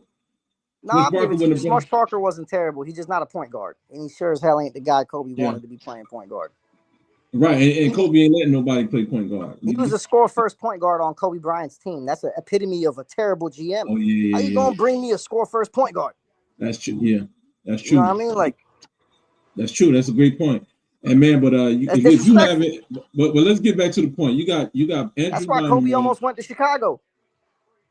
Right, bro. Let me ask you: if you got Paul Gasol on the squad, you got Lamar Odom on the squad, you got Ray Allen. I mean, not Ray Allen, but Ron Artest on the squad, and then you got, you know what I'm saying? You know, and then you got post prime Ron Artest. Then you got Andrew Bynum. Bro, regular season Andrew Bynum was solid. Playoff Andrew Bynum was nobody. It don't matter that regular season helped you get to the playoffs. So then you got 4 of those players surrounding Kobe Bryant. You telling me they ain't got better? rosters in the Let, NBA? let me name a team. Let me name a team that couldn't do nothing. That couldn't do nothing to them, and on paper they look better. The only reason they're The not better Rockets. is because that first name I'm gonna name is Kobe Bryant, and the first name I'm gonna name for this other team is Carmelo Anthony. Who you got, Kobe or Melo? You Who you said taking? Kobe and Melo. I'm going with Kobe. But you said Kenyon Allen, Martin and Allen Iverson. Allen Iverson or Pau Gasol? Who you taking? Hold Come on on. now. Hold on, bro. At that time, you said 20, at that time it was 27 not points per It game. wasn't Allen Iverson on that squad. It was He was putting up 27 still. Hold on, bro. When he Hold first on. got there, when he first It got there, wasn't he was Allen still AI. Iverson, bro. It That was wasn't Allen AI, bro. Iverson. He was in I think you Detroit. pull up his numbers when he first got there. And I'm saying he was in Detroit. That was Rip Hamilton. I mean, not Rip Hamilton, but Chauncey Billups. No, I'm talking about when he got AI. When he got AI. I'm talking about the Paul Gasol Lakers. You know what I'm saying? Versus, okay, yeah, he had Chauncey. No, he had Chauncey Billups. They didn't go against Iverson. They beat AI in the playoffs one of them. Yeah, they beat him in 07. Yeah, they beat him. Yep. Yeah, no. 08. Yeah, they beat him in 08. Yeah, you're right. And then the third option on that team was Kenyon Martin, maybe not the third option, but the third best player. Yeah, and there you go. You got Marcus Camby, dog. Yeah, you got Marcus Camby who's battling injury. That's one of the best Marcus ball tracking rebounders of that generation. That's a fact. Man. Look, you got him. Come on, so go back. So you saying would you rather have Marcus Camby or Andrew Bynum? I'm taking Marcus Camby all day. He's gonna produce all year. All right, so you're gonna take Marcus. You're gonna take Marcus Camby. Okay, so a lot of people, because especially for that team, what they needed was. So let me ask you: you taking Marcus Camby? You taking Marcus Camby or Paul Gasol? I'm taking Pau Gasol, man. But Pau Gasol's up there. I'm comparing him to Allen Iverson on that team because Allen Iverson's the second option. Okay, so you taking Kenyon Martin or Lamar Odom? Damn. I'm probably taking, bro. I'm Kenyon Martin doing the dirty work. Bro. If you put Lamar Odom on that Nuggets team, they are not better because they don't. It just depends on the team, the roster construction. Like if you're the Nuggets, you trading Kenyon Martin for Lamar Odom. Like bro said, Bynum was like 22, you're not doing that 21, trade. 22. You don't need another ball handler. For the Lakers, but man, Lamar Odom's better. Yeah. It depends on the roster construction. You know what I mean? Yeah, man, listen. And then, you had what? J.R. Smith, right? Going against Kobe, right? J.R. Smith. Yeah, J.R. was on that team too. Okay, yeah, J.R. Smith. You got Melo, you got AI, you got JR, you got Kenyon, you got Marcus Camby, you got Nene coming off the bench. No, we talking about not AI, not the AI Nuggets. I'm talking about Chauncey Billups Nuggets. Chauncey Billups a dog too. I'm taking Chauncey Billups over Pau Gasol. Mr. Big Shot. Yeah, I'm taking Mr. But that's Big what I'm saying. You keep mentioning AI. Oh, I'll take Billups. You want to talk about the Billups here? I'll take Billups. Yeah, that's you. So yeah, that's what I'm saying. So you telling me Chauncey won the championship. The Nuggets, you telling me the Nuggets had a better roster with Chauncey Billups, J.R. Smith, Carmelo Anthony, young guys, Carmelo Anthony, Kenyon Martin, who was a liability on offense base. And Carmelo Anthony was the rookie of the year over LeBron James, man. LeBron stole that rookie. Right. But that's a rookie though, bro. Come on, bro. You talking about that Nuggets team? We're not talking about his rookie season. No, his rookie season was 05. But you saying that they got a better roster than the Lakers, bro. We ain't talking about his rookie season now. 05 wasn't the year I'm talking about. He ain't playing in 05. Kobe missed the playoffs in 05. Yeah, but you said rookie though. He wasn't a rookie. By matter of fact, now that I think about it, you kind of got me mixed up. You got me mixed up. That was about his third year. I can straighten it out for you. You said young ass Carmelo Anthony. So I just wanted. You're right. I was wrong on that. Yeah, you're right. Melo in 07, 08 is young, but Melo should have been rookie of the year over LeBron James. So a young Melo's a problem, especially 2-3 years after his rookie season. He's a problem, bro. Yeah. Melo's problem was defense. I misspoke. The reason why, if Melo was Kobe would absolutely, like, if Melo was in Kobe's position, he would not have won. You replaced Kobe Bryant with Carmelo Anthony. Tell me if the Lakers get out of the first round in 08, 09, and 2010. Tell me if they get out the first round. You said if you replace Kobe Bryant with who? You put Carmelo on that Pau Gasol. And since we want to put T-Mac with Shaq, let's put T-Mac with Powell. T-Mac had a better team with Houston. Man, that's a Houston Rockets team. I forgot the name. You got T-Mac and No, Yao Ming. and That was the Scola. squad. Shane Battier, you had a squad out there, man. Shane Battier, Scola. And Scola and Scola, Yao Ming. Luis Scola. And Scola was one of the only healthy ones because I believe Yao they had Ming, Rafer T-Mac, Austin on that team as well. T-Mac and Yao Ming was hurt. That was a That was squad, just- though. You look at that squad. That was a team on paper. Yeah, Hell so of the a- Lakers really ain't had no toughest talent to go through, like you're saying, because they had the best roster. So yeah, man, that year, like Man, I don't said, know how it you was. say that. That's it- the only eight seeds I can recollect in my lifetime that had 50 wins were a Look, couple But years you, in but, that but, let, Western but let me Conference. run. Let me get through it, Janos, because you did make a claim, right? So you substantiating your claim. But let me get to the facts, though, man. Chauncey Billups was the point guard that year, and this is the 09. Chauncey Billups was a point guard. Then you had Dante Jones as the 2, and then you had Carmelo Anthony at the 3, Kenyon Martin at the 4, and then JR coming off the bench at the 2, though. And JR was coming off the bench. Yeah, they playing Dante for Chris defense. Anderson. Yeah. So you telling me this team right here was better than the Lakers? No, when I was originally bringing it up to you, I was talking about the Allen Iverson, Carmelo Anthony team. But that team right there is still, you look at Billups is better than Pau Gasol, man. But Simple as that. Billups is better than Paul Gasol. The reason why they're not better on paper, or they not better in general, is because Carmelo Anthony is significantly worse than Kobe Bryant. It's the one that changes the topic. You put Kobe on that Nuggets team. You put Kobe on that Nuggets team and Melo on that Lakers team. That Nuggets team is now better on paper. It's the team with Kobe is better on paper because of Kobe. Simple as that. Bro, when you got like I said, you got Paul Gasol, Lamar Odom, Ron Artest, Kobe Bryant, and Andrew Bynum all on the same squad, bro. Come on, man. It's pretty obvious who's going to the finals, man. But you got him at your disposal, bro. He ain't got to go in there and say, hey, improve. I can't. He ain't got to play for a first team, second team, or third team. You know what I'm saying? The Lakers can. That's not right. I'm gonna tell you right now. That team went to 3 consecutive finals. That is not one of the. That's a loaded squad, bro. That's not one of the 20 greatest teams of all time. Why? Because of who's the head of it? Kobe. He's selfish. He didn't get the best out of that team. You know, Kobe Bryant had to sit down. Let me ask you. Kobe Bryant had to sit down with Michael Jordan. Michael Jordan told him.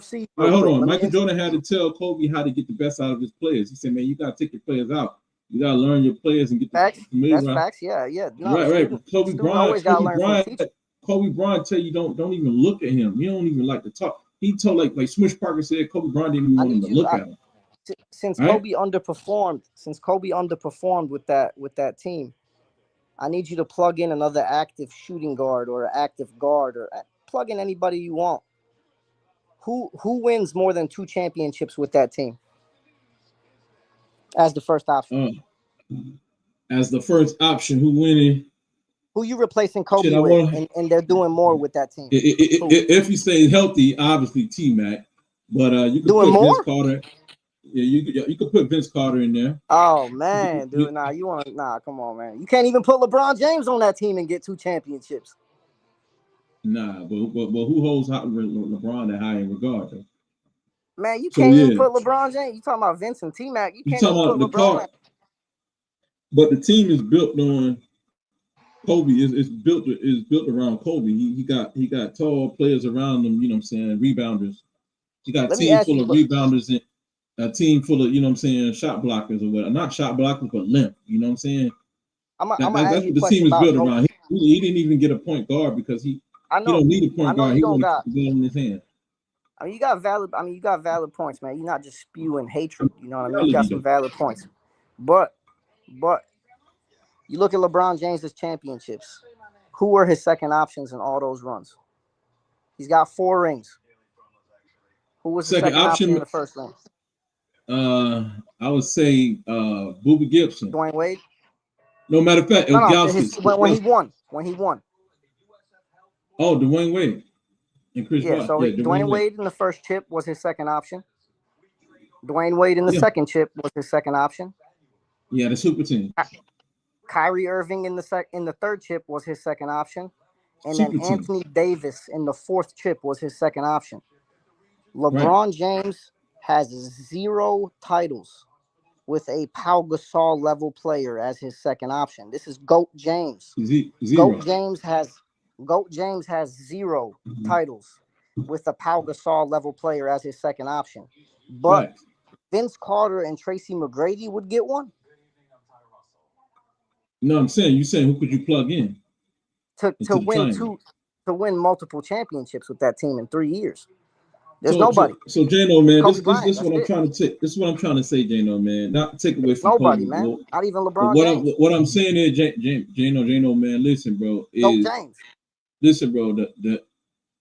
Y'all think the competition begins game 1 of the season, week 1 of the season, game 1. It used to be like that. That's not when it starts, bro. The battle is between the GMs in the off season. And nowadays the season don't start to the playoffs, nah, man. bro. But that's a different topic for a different day. You go, bro. But you cannot sit here and tell me, that's the reason why Kobe wanted to get traded, because he didn't have a comparable, he didn't have a good enough roster to win a championship. Oh man, I mean, shoot, nobody would have competed with that team. I'll tell you what though, LeBron James got 0 rings. He threatened to, but LeBron's taking worse teams to the finals. Man. Kobe Bryant threatened to go to the Clippers or the Bulls if they didn't get him a roster. So what ended up happening for Kobe Bryant?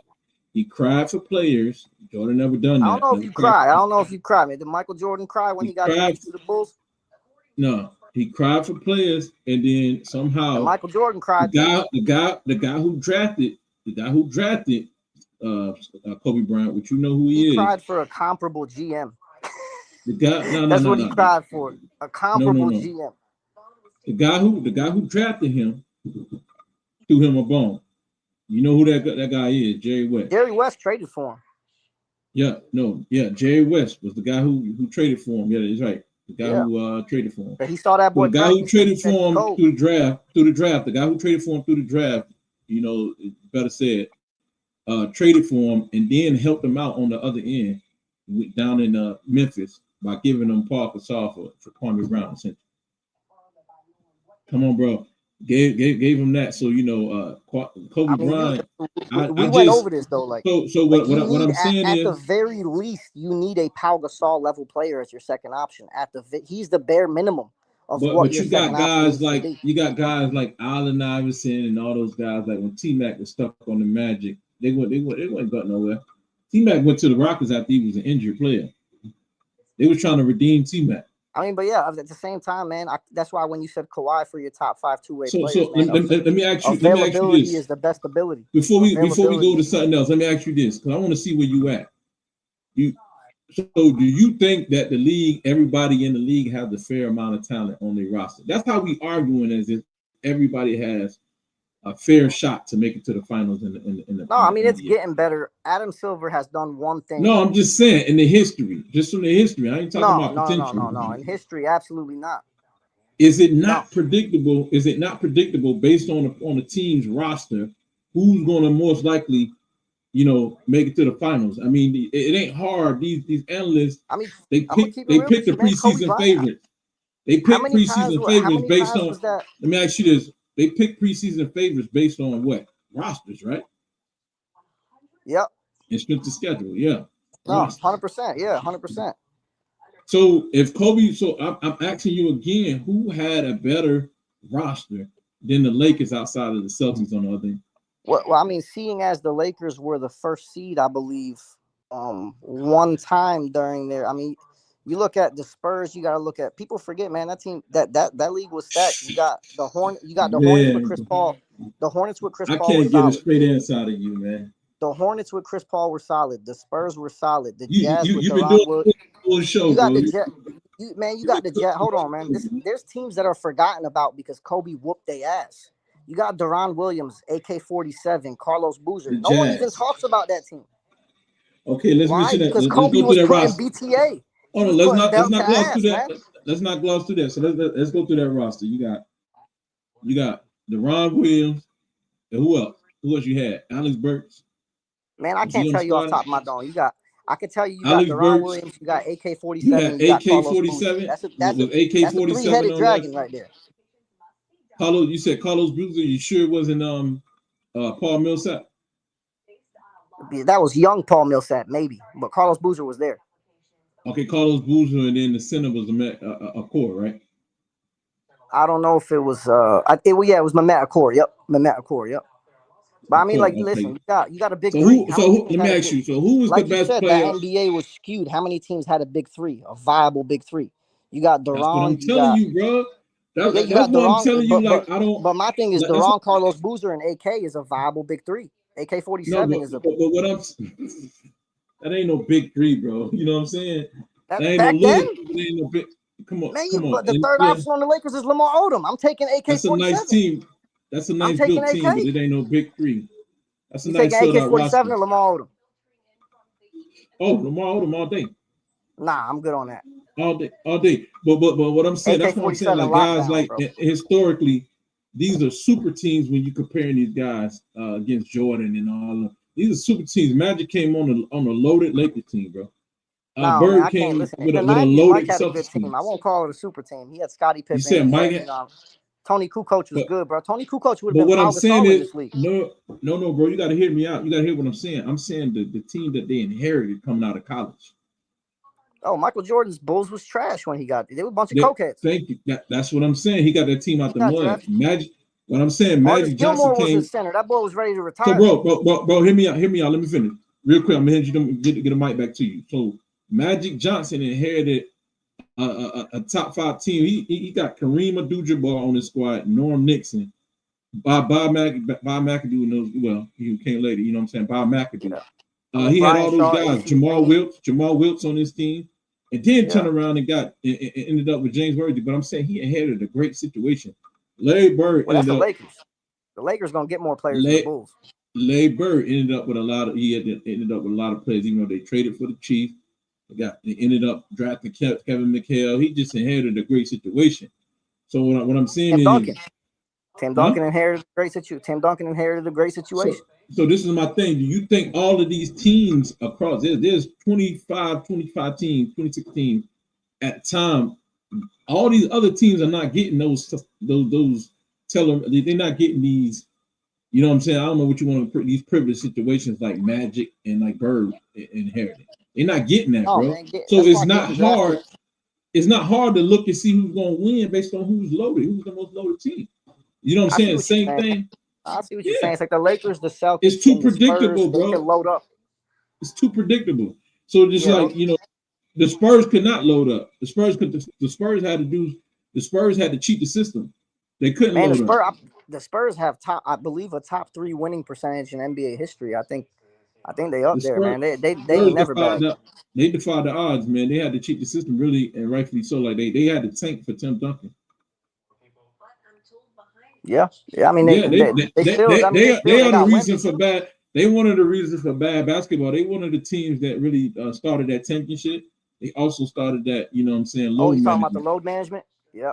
I'm saying I just named 2 different you know what I'm saying, points up. Like they started the tanking throughout the season, trying to get the worst record. Yeah. Like they did when they got, Tim Duncan. You're right. I mean, other teams took it to another level, but the Spurs started that.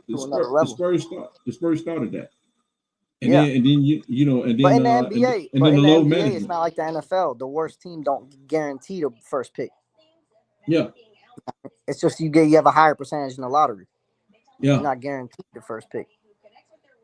So that's not necessarily a successful strategy in the NBA. Yeah, they ended up getting Tim Duncan though. Yeah. But my point is, you could pretty much. The talent is a good indicator of who's gonna win. It's just the most talented team. It's they championship to fuck up. Yep. You know what I'm saying? I mean, my personal opinion, man. The two most deepest, hardest conferences to make it out of was the 90s East and the 2000s West. That's the 2 hardest conferences. All of the talent from the East Coast went to the West, man. All them guys coming from the East Coast. It went from the 90s East to the 2000s high West. School It's been the West ever since. To the West Coast. It's been the West Coast ever since, man. The East been weaker than the West ever since. Yeah, because imagine them used to routinely go to the finals. But that's why LeBron went to 10 straight. LeBron went to 10 straight finals in the East, and then he comes to the West, and he ain't going to 10 straight.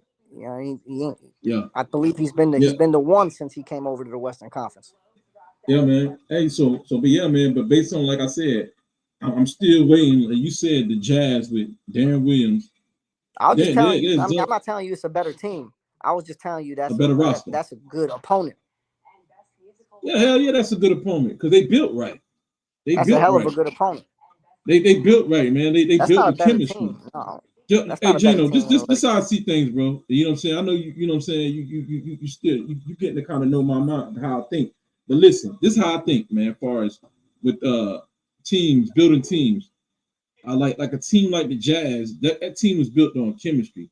What most people do is a habit of is GMs is putting putting a bunch of stars together and expecting them to win. The team is not built on chemistry. They just picking the most talented players and say, okay, y'all go win a championship, put y'all together, y'all figure it out. Yep. Bro, you need a great coach and a great system for that to work. Right, because they're not building chemistry no more, right? Yeah. That's the reason why Greg Popovich and Tim Duncan and them were so dominant throughout the years, having, you know what I'm saying, you know, the way they was built with Tim Duncan, unselfish player. That was a system, bro. They had a system in San Antonio. Right. They had a system, and Tony Parker wanted to take the shots. He was the aggressive guy. He was the selfish guy on the squad. You know what I'm saying? They always had a couple lockdown defenders. You know, and then you had Bruce Bowen. Ginobili coming off the bench. Yeah. Facilitating scoring. A lot of teams used to have a star coming off the bench and a really good defender in the starting lineup in his place. Even the Thunder were trying to do that with Thabo Sefolosha and James Harden. That was like a thing where like you just started a really defensive shooting guard and Sefolosha was starting. Sefolosha was starting. Yeah, that's what I'm saying. Sefolosha was starting over James. Yeah. So that's almost like the Manu situation. Yeah, man. But the Thunder, man, before they had Eric Maynard, man, he was really running the show. Westbrook really wasn't a point guard like that. No, I remember. Yeah, that's the name I remember. Yeah, Eric Maynard. Yeah, you remember when he was busting ass in college for VCU? See how he did Duke? Oh man. Yeah, he reminded me that. One of the best college runs I ever watched. Cardiac Kemba, man. I remember Kemba in college. He was different. With UConn, right? That was them step backs cold, bro. Yeah, I think I give Kemba. You know, Paul Pierce tried to take credit for the step back. I give that shit to Kemba, man. Paul Pierce tried to take credit for the step back, man. Paul Pierce thinks he's better than D Wade all time, man. I ain't trying to hear. Right. That's what I'm saying. Paul Pierce is the one that talked about that Pau Gasol. Paul Pierce don't have the best basketball opinions. You know what I mean? Necessarily.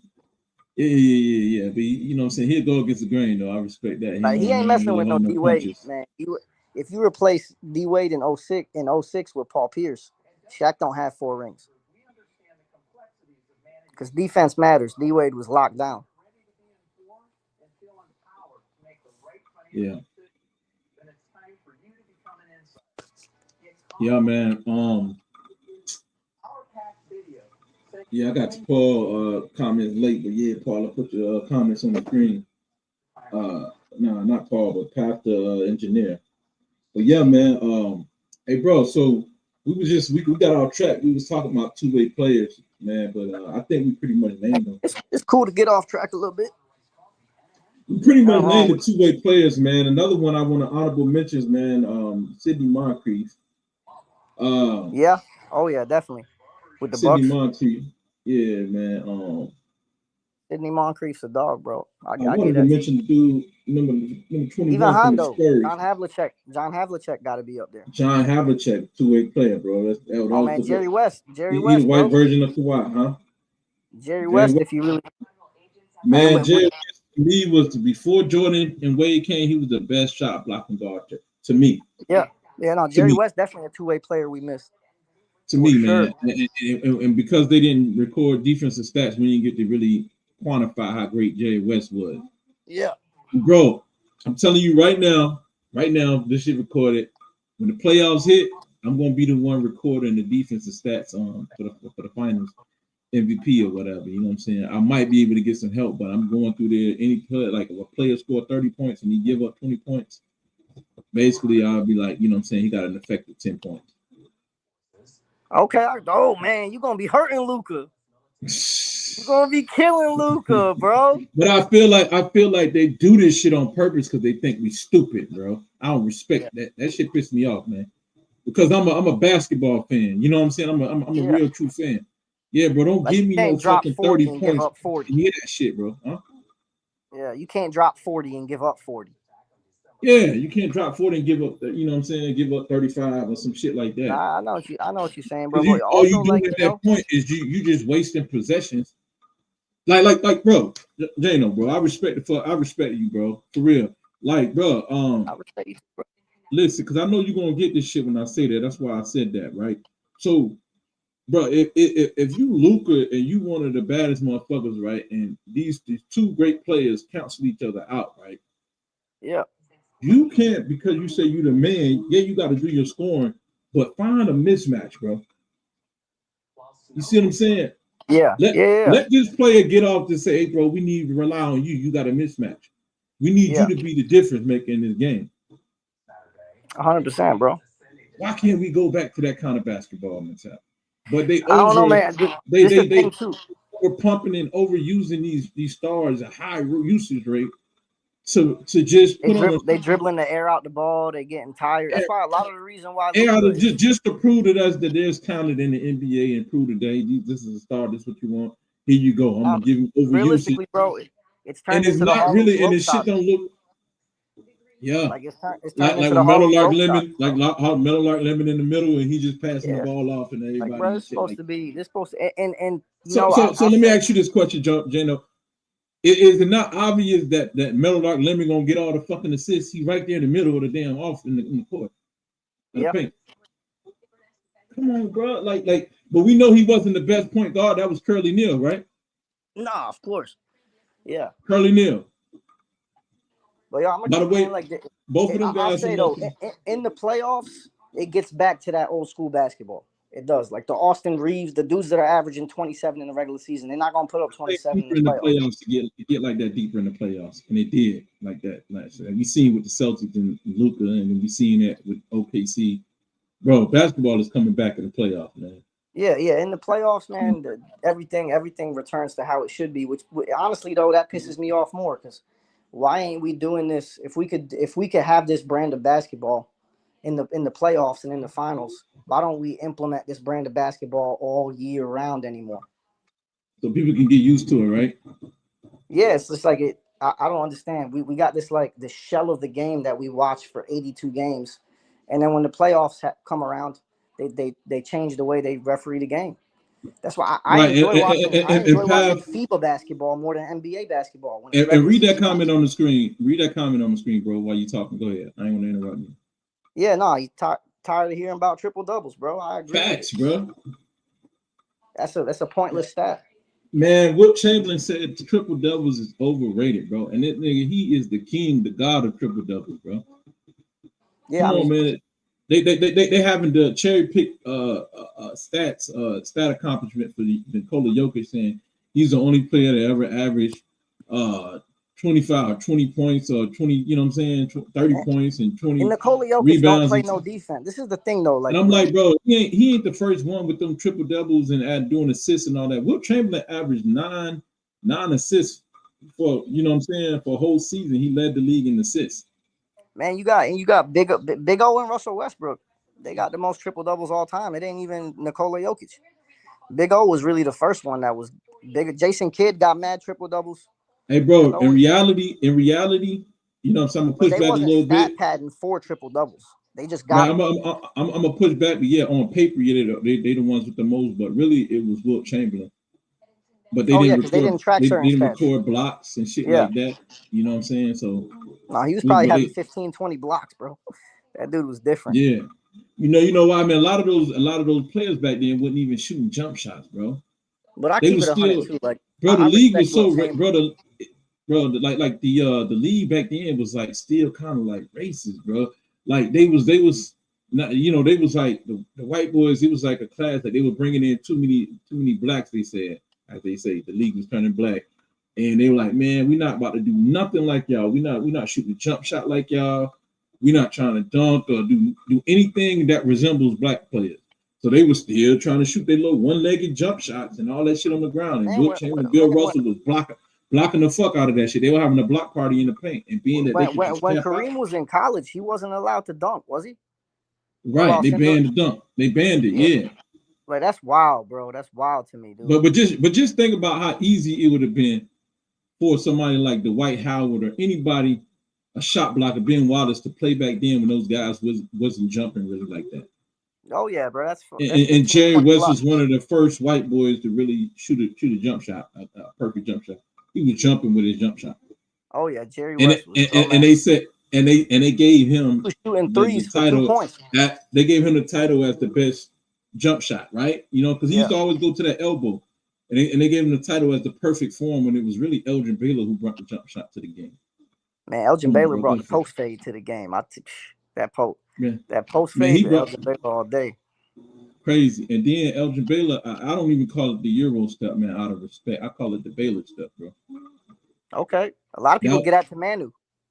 A lot of people. He wasn't. Michael Jordan was doing it before him. Dominique Wilkins was doing it before him. Dr. J was doing it before him. I'm pretty sure. So Elgin Baylor was the one. Yeah, Dr. J. I mean, Elgin Baylor started the Euro step, bro. See, now that I ain't know. I know Elgin Baylor definitely damn near invented the mid post. Okay, bro. If you go back just out of friendly, bro, I'll send you $20. I'll send you $5, bro, $20. It don't matter. Nah, yeah. Bro, I'm telling you what. I take my word. That's what I'm saying. Elgin Baylor was the originator of that, bro. Oh, I believe you, bro. I know the shoot. Yeah, the league was white, bro. I know they let a few black players in, and they let Chuck. You know what I'm saying? They drafted in 1950 when they recreated another league, and then they allowed some Harlem Globetrotters in there, which was Chuck. Not Chuck Shell, but they had allowed the black players from when did that ABA NBA merger happen? Because that's when Dr. J officially. They had Chuck Sweetwater Nat Clifton. They had Sweetwater Nat Clifton. They had Earl Lloyd Water, and then they had Chuck. I forgot his name. First. You definitely know your shit when it comes to that old school. Yeah, man. You putting me on game right now. Hey, bro, on Sharper 9. Yeah, Chuck Cooper, man. I can't believe that's guy's name, but yeah, Chuck Cooper. So you had guys like that, and Felix. Anyways, Ray Felix. Ray Felix, he was one of the first stars, kind of like unofficially, and then Bill Russell came in. Like black players weren't necessarily known or respected. They knew not to outshine the master. They wasn't trying to let black players become stars. And for the longest, man, like I wasn't around at the time, but I heard they was trying to, like George Mikan was supposedly the first superstar, and they didn't want to give it. Like when Bill Russell they didn't want to give it to Bill Russell and Wilt Chamberlain when they came around, even though they was clearly significantly better than George Mikan. He's missed the basketball, you know, but you look at George Mikan, he had a 7-year career, bro. Hey, bro, let me tell you something though. I'm gonna give Jordan credit, right? People say they never seen nobody like Jokic. I'm gonna say that. I guess you never really seen too much of George Mikan. Yeah, he's your man. That boy was putting up his first season. I believe George Mikan. You know what I'm saying? The level of competition matters, but just you can only play who in front of you. But George Mikan, he would get the ball off the rim and go coast to coast. You know what I'm saying? And they didn't basketball, bro. They didn't allow. George Mikan said they didn't want nobody in there at his, said he was too big to be skilled, and he proved him wrong. He said a big man can have skills too. Yeah. So they called him Mr. Basketball for a reason, bro. Man, yeah, and then he was, to me, really, to be honest, he was more like 6'9", 6'8", 6'9", man. He really wasn't that tall. But that was honestly, like people say Michael Jordan played with milkmen. No, that was, George Mikan was playing with some milkmen, though, for sure. Yeah, for sure, man. And then, like you said, you can only play who they put in front of you, so you can't, can't knock him for that. But yeah, the people that say Michael Jordan played against milkmen, y'all boys is wrong.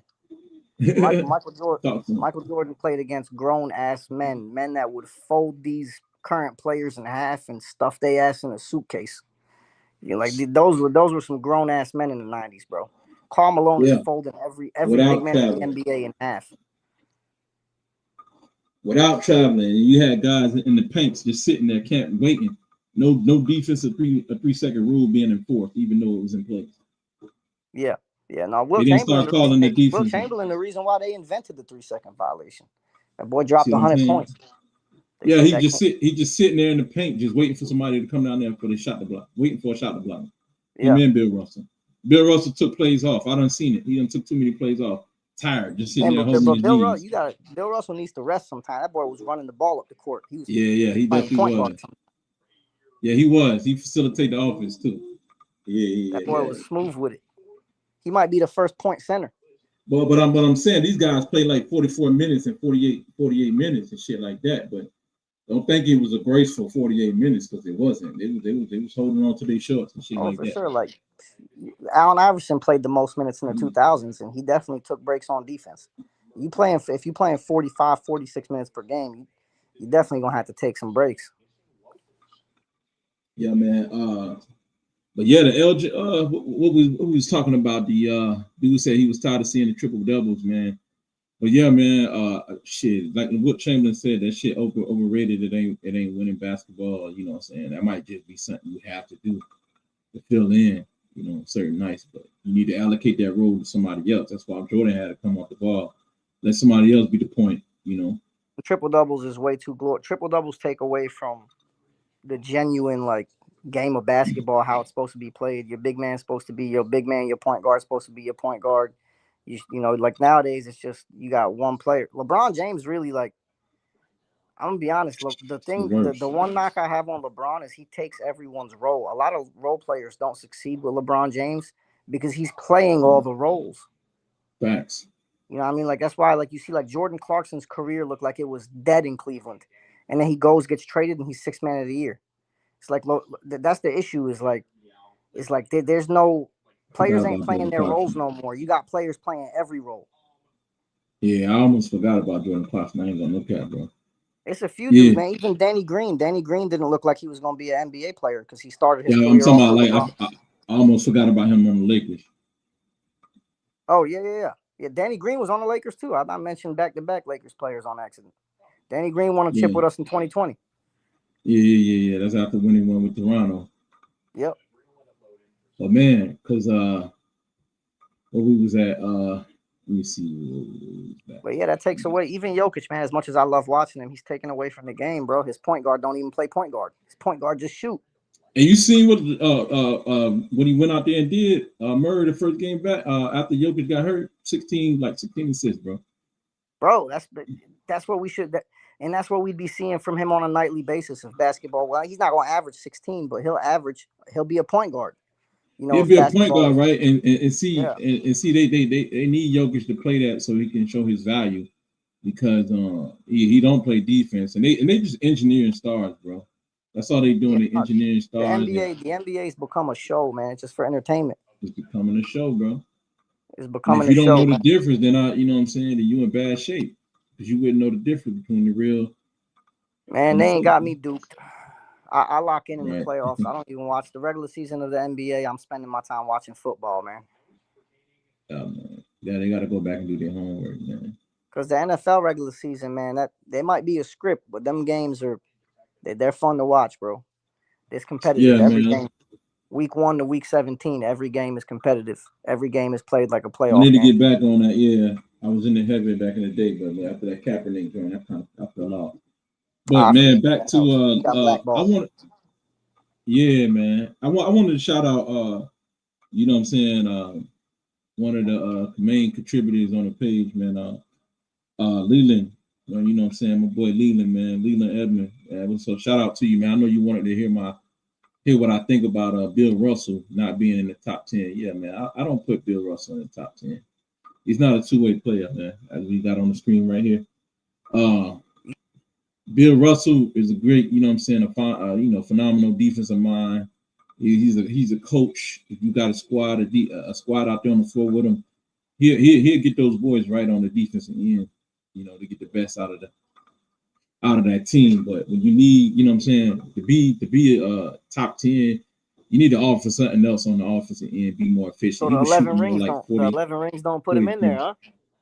11 rings gonna do it, man. It's about your final MVPs, and unfortunately, the finals MVPs didn't start until after his last year of his career. But So what it's your about last year. I'll say this But though. we What went about back and count them. He got about 7 MVPs. You can count about 6 or 7 finals MVPs that could have went to Bill Russell. yeah? I mean, and what about the intangibles? And, You know, I mean, like, but yeah, like but why were those? you Why were also those got to think Celtics about teams? you got to think about how loaded the Celtics was, bro. Yeah, If the teams the are Lakers have a lopsided, squad. let me ask you this: if the teams are lopsided, who's going to beat them, bro? Like I say, like right now, watching women's college basketball on right now. Back when Jerry, I can't Giuliano, I can't even say his name, but Are you talking about the UConn's Connecticut coach? Yeah. Yeah. I know you're talking about Gino. I forget what his name is. Something Yeah, Gino. man. So yeah, some fancy shit, right? So, but Yeah. what do you expect, man? You look at UConn roster. Who the fuck you think gonna win? Y'all think these coaches are that damn good that they just can win a championship with any roster? It's talent that wins the championship. The coaches are the managers of the talent to make sure they get their full potential out of it, huh? I think it's the women's basketball team that's been dominating is the one that's coached by that one lady. I forget what. Not right now. I'm just saying in the past. Oh yeah, no, he dominated for years, bro. It's like I'm saying he had the best roster. College football. It's like Nick Saban with Saban had all the best top. You see what I'm saying? And then when the NIL came, what did Saban do? Take off running because he's seen that the playing field's getting ready to be level. Yeah, he wasn't going to be Nick Saban. I'm gonna be honest, man. That's one of the reasons why I like the NIL. We getting off topic, but like, it's look at Indiana, bro. Transfer portal in the NIL. Yeah, you look at Indiana, and bro. We're gonna cover that. We're gonna cover that in a couple minutes. I'm gonna let you get your, you know what I'm saying, spill out on that in a couple of minutes, though. But I'm just pivoting to that point, though. That Bill Russell played on a team with about arguably 13 Hall of Famers or more. You know what I'm saying? He had almost every Hall of Famer that was active on his team. Right. And then you got other players like Oscar Robertson, who was like, man, shit, you know what I'm saying? I need to get on the team with some better players. You know what I'm saying? Like Oscar Robertson was trying to join up the bench with Boston. Yeah, Oscar Robertson was trying to link up with Wilt Chamberlain. With Wilt Chamberlain and Elgin Baylor. With the Philadelphia Warriors? Oh, you talking about with the Lakers? Nah, he was trying to. All of them wanted to link up and play with each other. Cause I ain't even know Oscar was in the league when Wilt was on. But just think about even if Oscar would have just linked up with Wilt Chamberlain on the Warriors. I mean on the 76ers or the Warriors, 76ers. So imagine if he would have had the shot to link up with him. Then you know what I'm saying? Things probably would have been different for the Celtics because even without another star next to Wilt Chamberlain, you had Hal Greer, but though a lot of those games came down to 2 points, man. 2 points, bro. Yeah. And let me remind you. With a decent team at one point, he had Elgin Baylor. And let me remind you, right? Let me remind you that it's no coincidence the Celtics won every last one of those games with the referee on the floor, being that the owner was, Walter Brown was the owner of the Celtics and the owner of the NBA, basically. Oh, so they was rigged. Now, I'm not gonna say they was rigged because Wilt Chamberlain them had every opportunity to win, but he couldn't hit the free throw. Yeah, but I mean they wasn't rigged, but that they were trying to help the Celtics get the edge. Thank you. Exactly. Yeah, it's just like the Kings in 01. They had their chances to beat us, but the NBA was gonna make it hard for them. Yeah, Wilt Chamberlain was getting clobbered, man. You know what I'm saying? Oh, I believe it, bro. He's probably the hardest. People say Shaq's the hardest player to officiate ever, man. It was probably Wilt Chamberlain. Right. So Wilt Chamberlain, did I make Wilt Chamberlain a loser? You know what I'm saying? Because he had to go up against, you know what I'm saying, a monopoly in basketball. That's essentially a monopoly in basketball, bro. Yeah, no, you're right, bro. Back then it was different. It's different, bro. So that's why I know Bill Russell was the best player on his team. But think about how many players is on that. The league wasn't even really all that super talented. But you got to choose an all-star from the talent that you got. You got to choose an all-star. If you replaced Bill Russell with Wilt Chamberlain, he would have probably got 13. Oh man, he would have never lost. He probably got 13, 14 of them. Right. He would have never lost, man. Yeah, but And I mean, we would have bro, never we probably would have never knew who Bill Russell is. Why? Because we don't know out who of out of respect though, it's Nate. like what happened happened, and I Yeah. feel like I had. If you don't have Bill Russell in your top 10, you got to have him at like 10A. You know what I mean? Just because he got the 11 rings. You said 10-8 if you don't have him in your You top gotta 10. you gotta have them at 10A. But you could do 1 through 10, and then you have 10B. You know what I mean? Right after 10, and then you can go right to 11. Because I don't know, I can't put him outside the top 10. I want to. I'm a Lakers fan, but 11 rings is hard to argue against. But we talking about a monopoly, bro. I know what you're saying. Yeah, it's definitely situationally it was in his favor, but that's what happened. That's how it happened. So I can't, I can't get mad at him because that could have been Wilt Chamberlain, but it wasn't. It was Bill Russell. Right. You know, and if Bill Russell went on another team, we might not. He might be Walt Bellamy. You know what I'm saying? And Walt Bellamy, we know Walt Bellamy was better than Bill Russell. Basically, Walt Bellamy. Come on, man. Yeah, that Walt was. Bellamy, and a lot of people don't even know about it. He played with the Knicks once he got hurt. Huh? Wasn't he one of the youngest MVPs ever? Walt Bellamy, yup. I thought he was the youngest, and Derrick Rose won MVP, and he became the youngest. If I'm not mistaken. Right. You spot on, bro. You know what I'm saying? He averaged like 31 points a game, something like that, 18 rebounds, something like that one year. Shoot, I'm getting a little tired. Yeah, I'm going to wrap this up, man. But Bill Russell, well, you said as far as what was the last point you made about Bill Russell? You said he you know what I'm saying, he had the team he had or something like that. You said. Yeah, it's like you said, man. Like we were talking about George Mikan, and like he could only play against the players he played against. You can only whoever they put in front of you. That's all you could. You know? Okay, yeah, I'm back. Now I remember now. I can't knock Bill Russell because the situation was flawless. No, he's a great player. But what I'm saying is, I don't put him in that category. You know what I'm saying? As those upper echelon players, like you said, you put him in the top 11, man. I can name you like 15, 20 players. Yeah, that's the thing. That's the thing I told my guy online, man. I told him that my guy Leland, you know what I'm saying? I told him online I can name like 20 players, 25 players better than Bill Russell. I'm gonna name them all. Listen, bro. That's the let me just do this for let me chop this up and let me do this just for Leland. Look, first guy I got Michael Jordan, Wilt Chamberlain, Kareem Abdul-Jabbar, Larry Bird, Magic Johnson, Hakeem Olajuwon, Shaquille O'Neal. There's no order, or there's in Moses Malone, LeBron James, Kobe Bryant. I mean, you can make, you know what I'm saying? I'm gonna take Kobe Bryant. That's over Bill Russell. Tim Duncan. Did I say Tim Duncan? That's 11. Tim Duncan.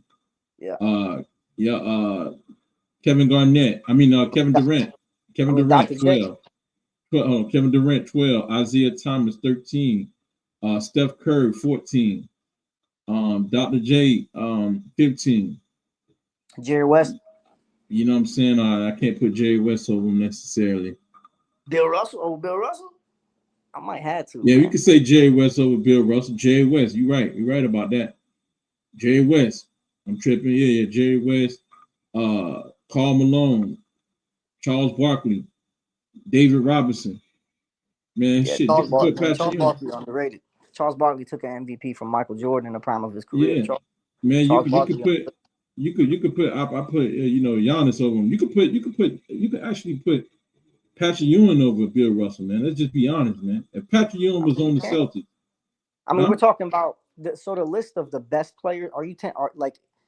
That's 20 players right there. I just named them.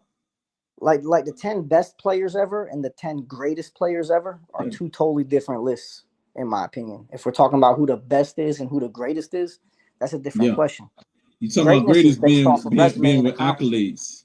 Yeah. So greatness is based off. That's the thing with Mike, man. I know off top, Michael Jordan's the greatest and the best. He's both. Yeah, great point, man. But you know what I'm saying? So let me ask you this before we go. Let's end it with this question. If you put Patrick Ewing on that Boston Celtics, you don't think they win 10, 11 championships? Oh, man, Patrick Ewing is a dog. Yeah, no, they do. They 100%. They They win do. more. They And win. you Yeah. get Patrick Ewing you is a get better off basketball player than Bill Russell. Yeah. better, but way better. You know what I'm saying? Yeah. And Patrick Ewing ain't even in my top 30. I mean, you could put Bernard King over. But You if know what I'm saying? if Michael Jordan wasn't around, Patrick Ewing would have a couple rings. Yeah, man. I said David Robinson, Dwayne Wade. You know what I'm Tim saying? I'm Duncan. not gonna sit. Yeah, I said Tim Duncan. You know what I'm saying? I'm not gonna sit here and say act like Bill Russell are better than these guys, man, just because the white guys told the white guys in Boston. It I'm seems gonna like keep it real. every white person I Jokic come is better across, than Bill they treat Bill Russell like the token Negro. For some reason, they always use Bill Russell as the barometer, like for talent. He's the standard. They want him to be the I'm gonna standard. be honest too, though. So Like I we feel don't like we don't he was forget doing about so they. much as far as like the Yeah, activism too back in the day too. yeah. Like, he So was they an don't activist. forget. Yeah, hold on. They don't want us to forget about Bill Russell because all of that was pretty much the end of the white era of dominance of basketball when Bill Russell showed up. So they And always want to put Bill Russell up there on a high level so they players can have some value. So Man, but really in the I new gotta respect world, how hard Bill they Russell probably ain't really for him too at the like same that. time. Like So there what was now? restaurants in Boston. He was winning chips for the Celtics, and there was restaurants in Boston where he couldn't even go in and eat. That refused his Yeah, teammate Sam Jones and like that's Sam Jones crazy. and KC Jones. So So I Bill gotta Russell have, you know what? being a moral character, you know what I'm saying, Yeah, being the stand-up guy that he is, man, he refused to eat at that Kentucky hotel. And he yeah, refused to stay there, yeah. so he got back on the plane, went back to Boston. But also, And that's Boston how. wasn't all that kind to him either, man. They defecated in his bed. You know what I'm saying? It vandalized his home and everything, man. Got threats and all that. So he went and getting Boston's called, still a racist place to this day. getting called the N-word and all that on the court.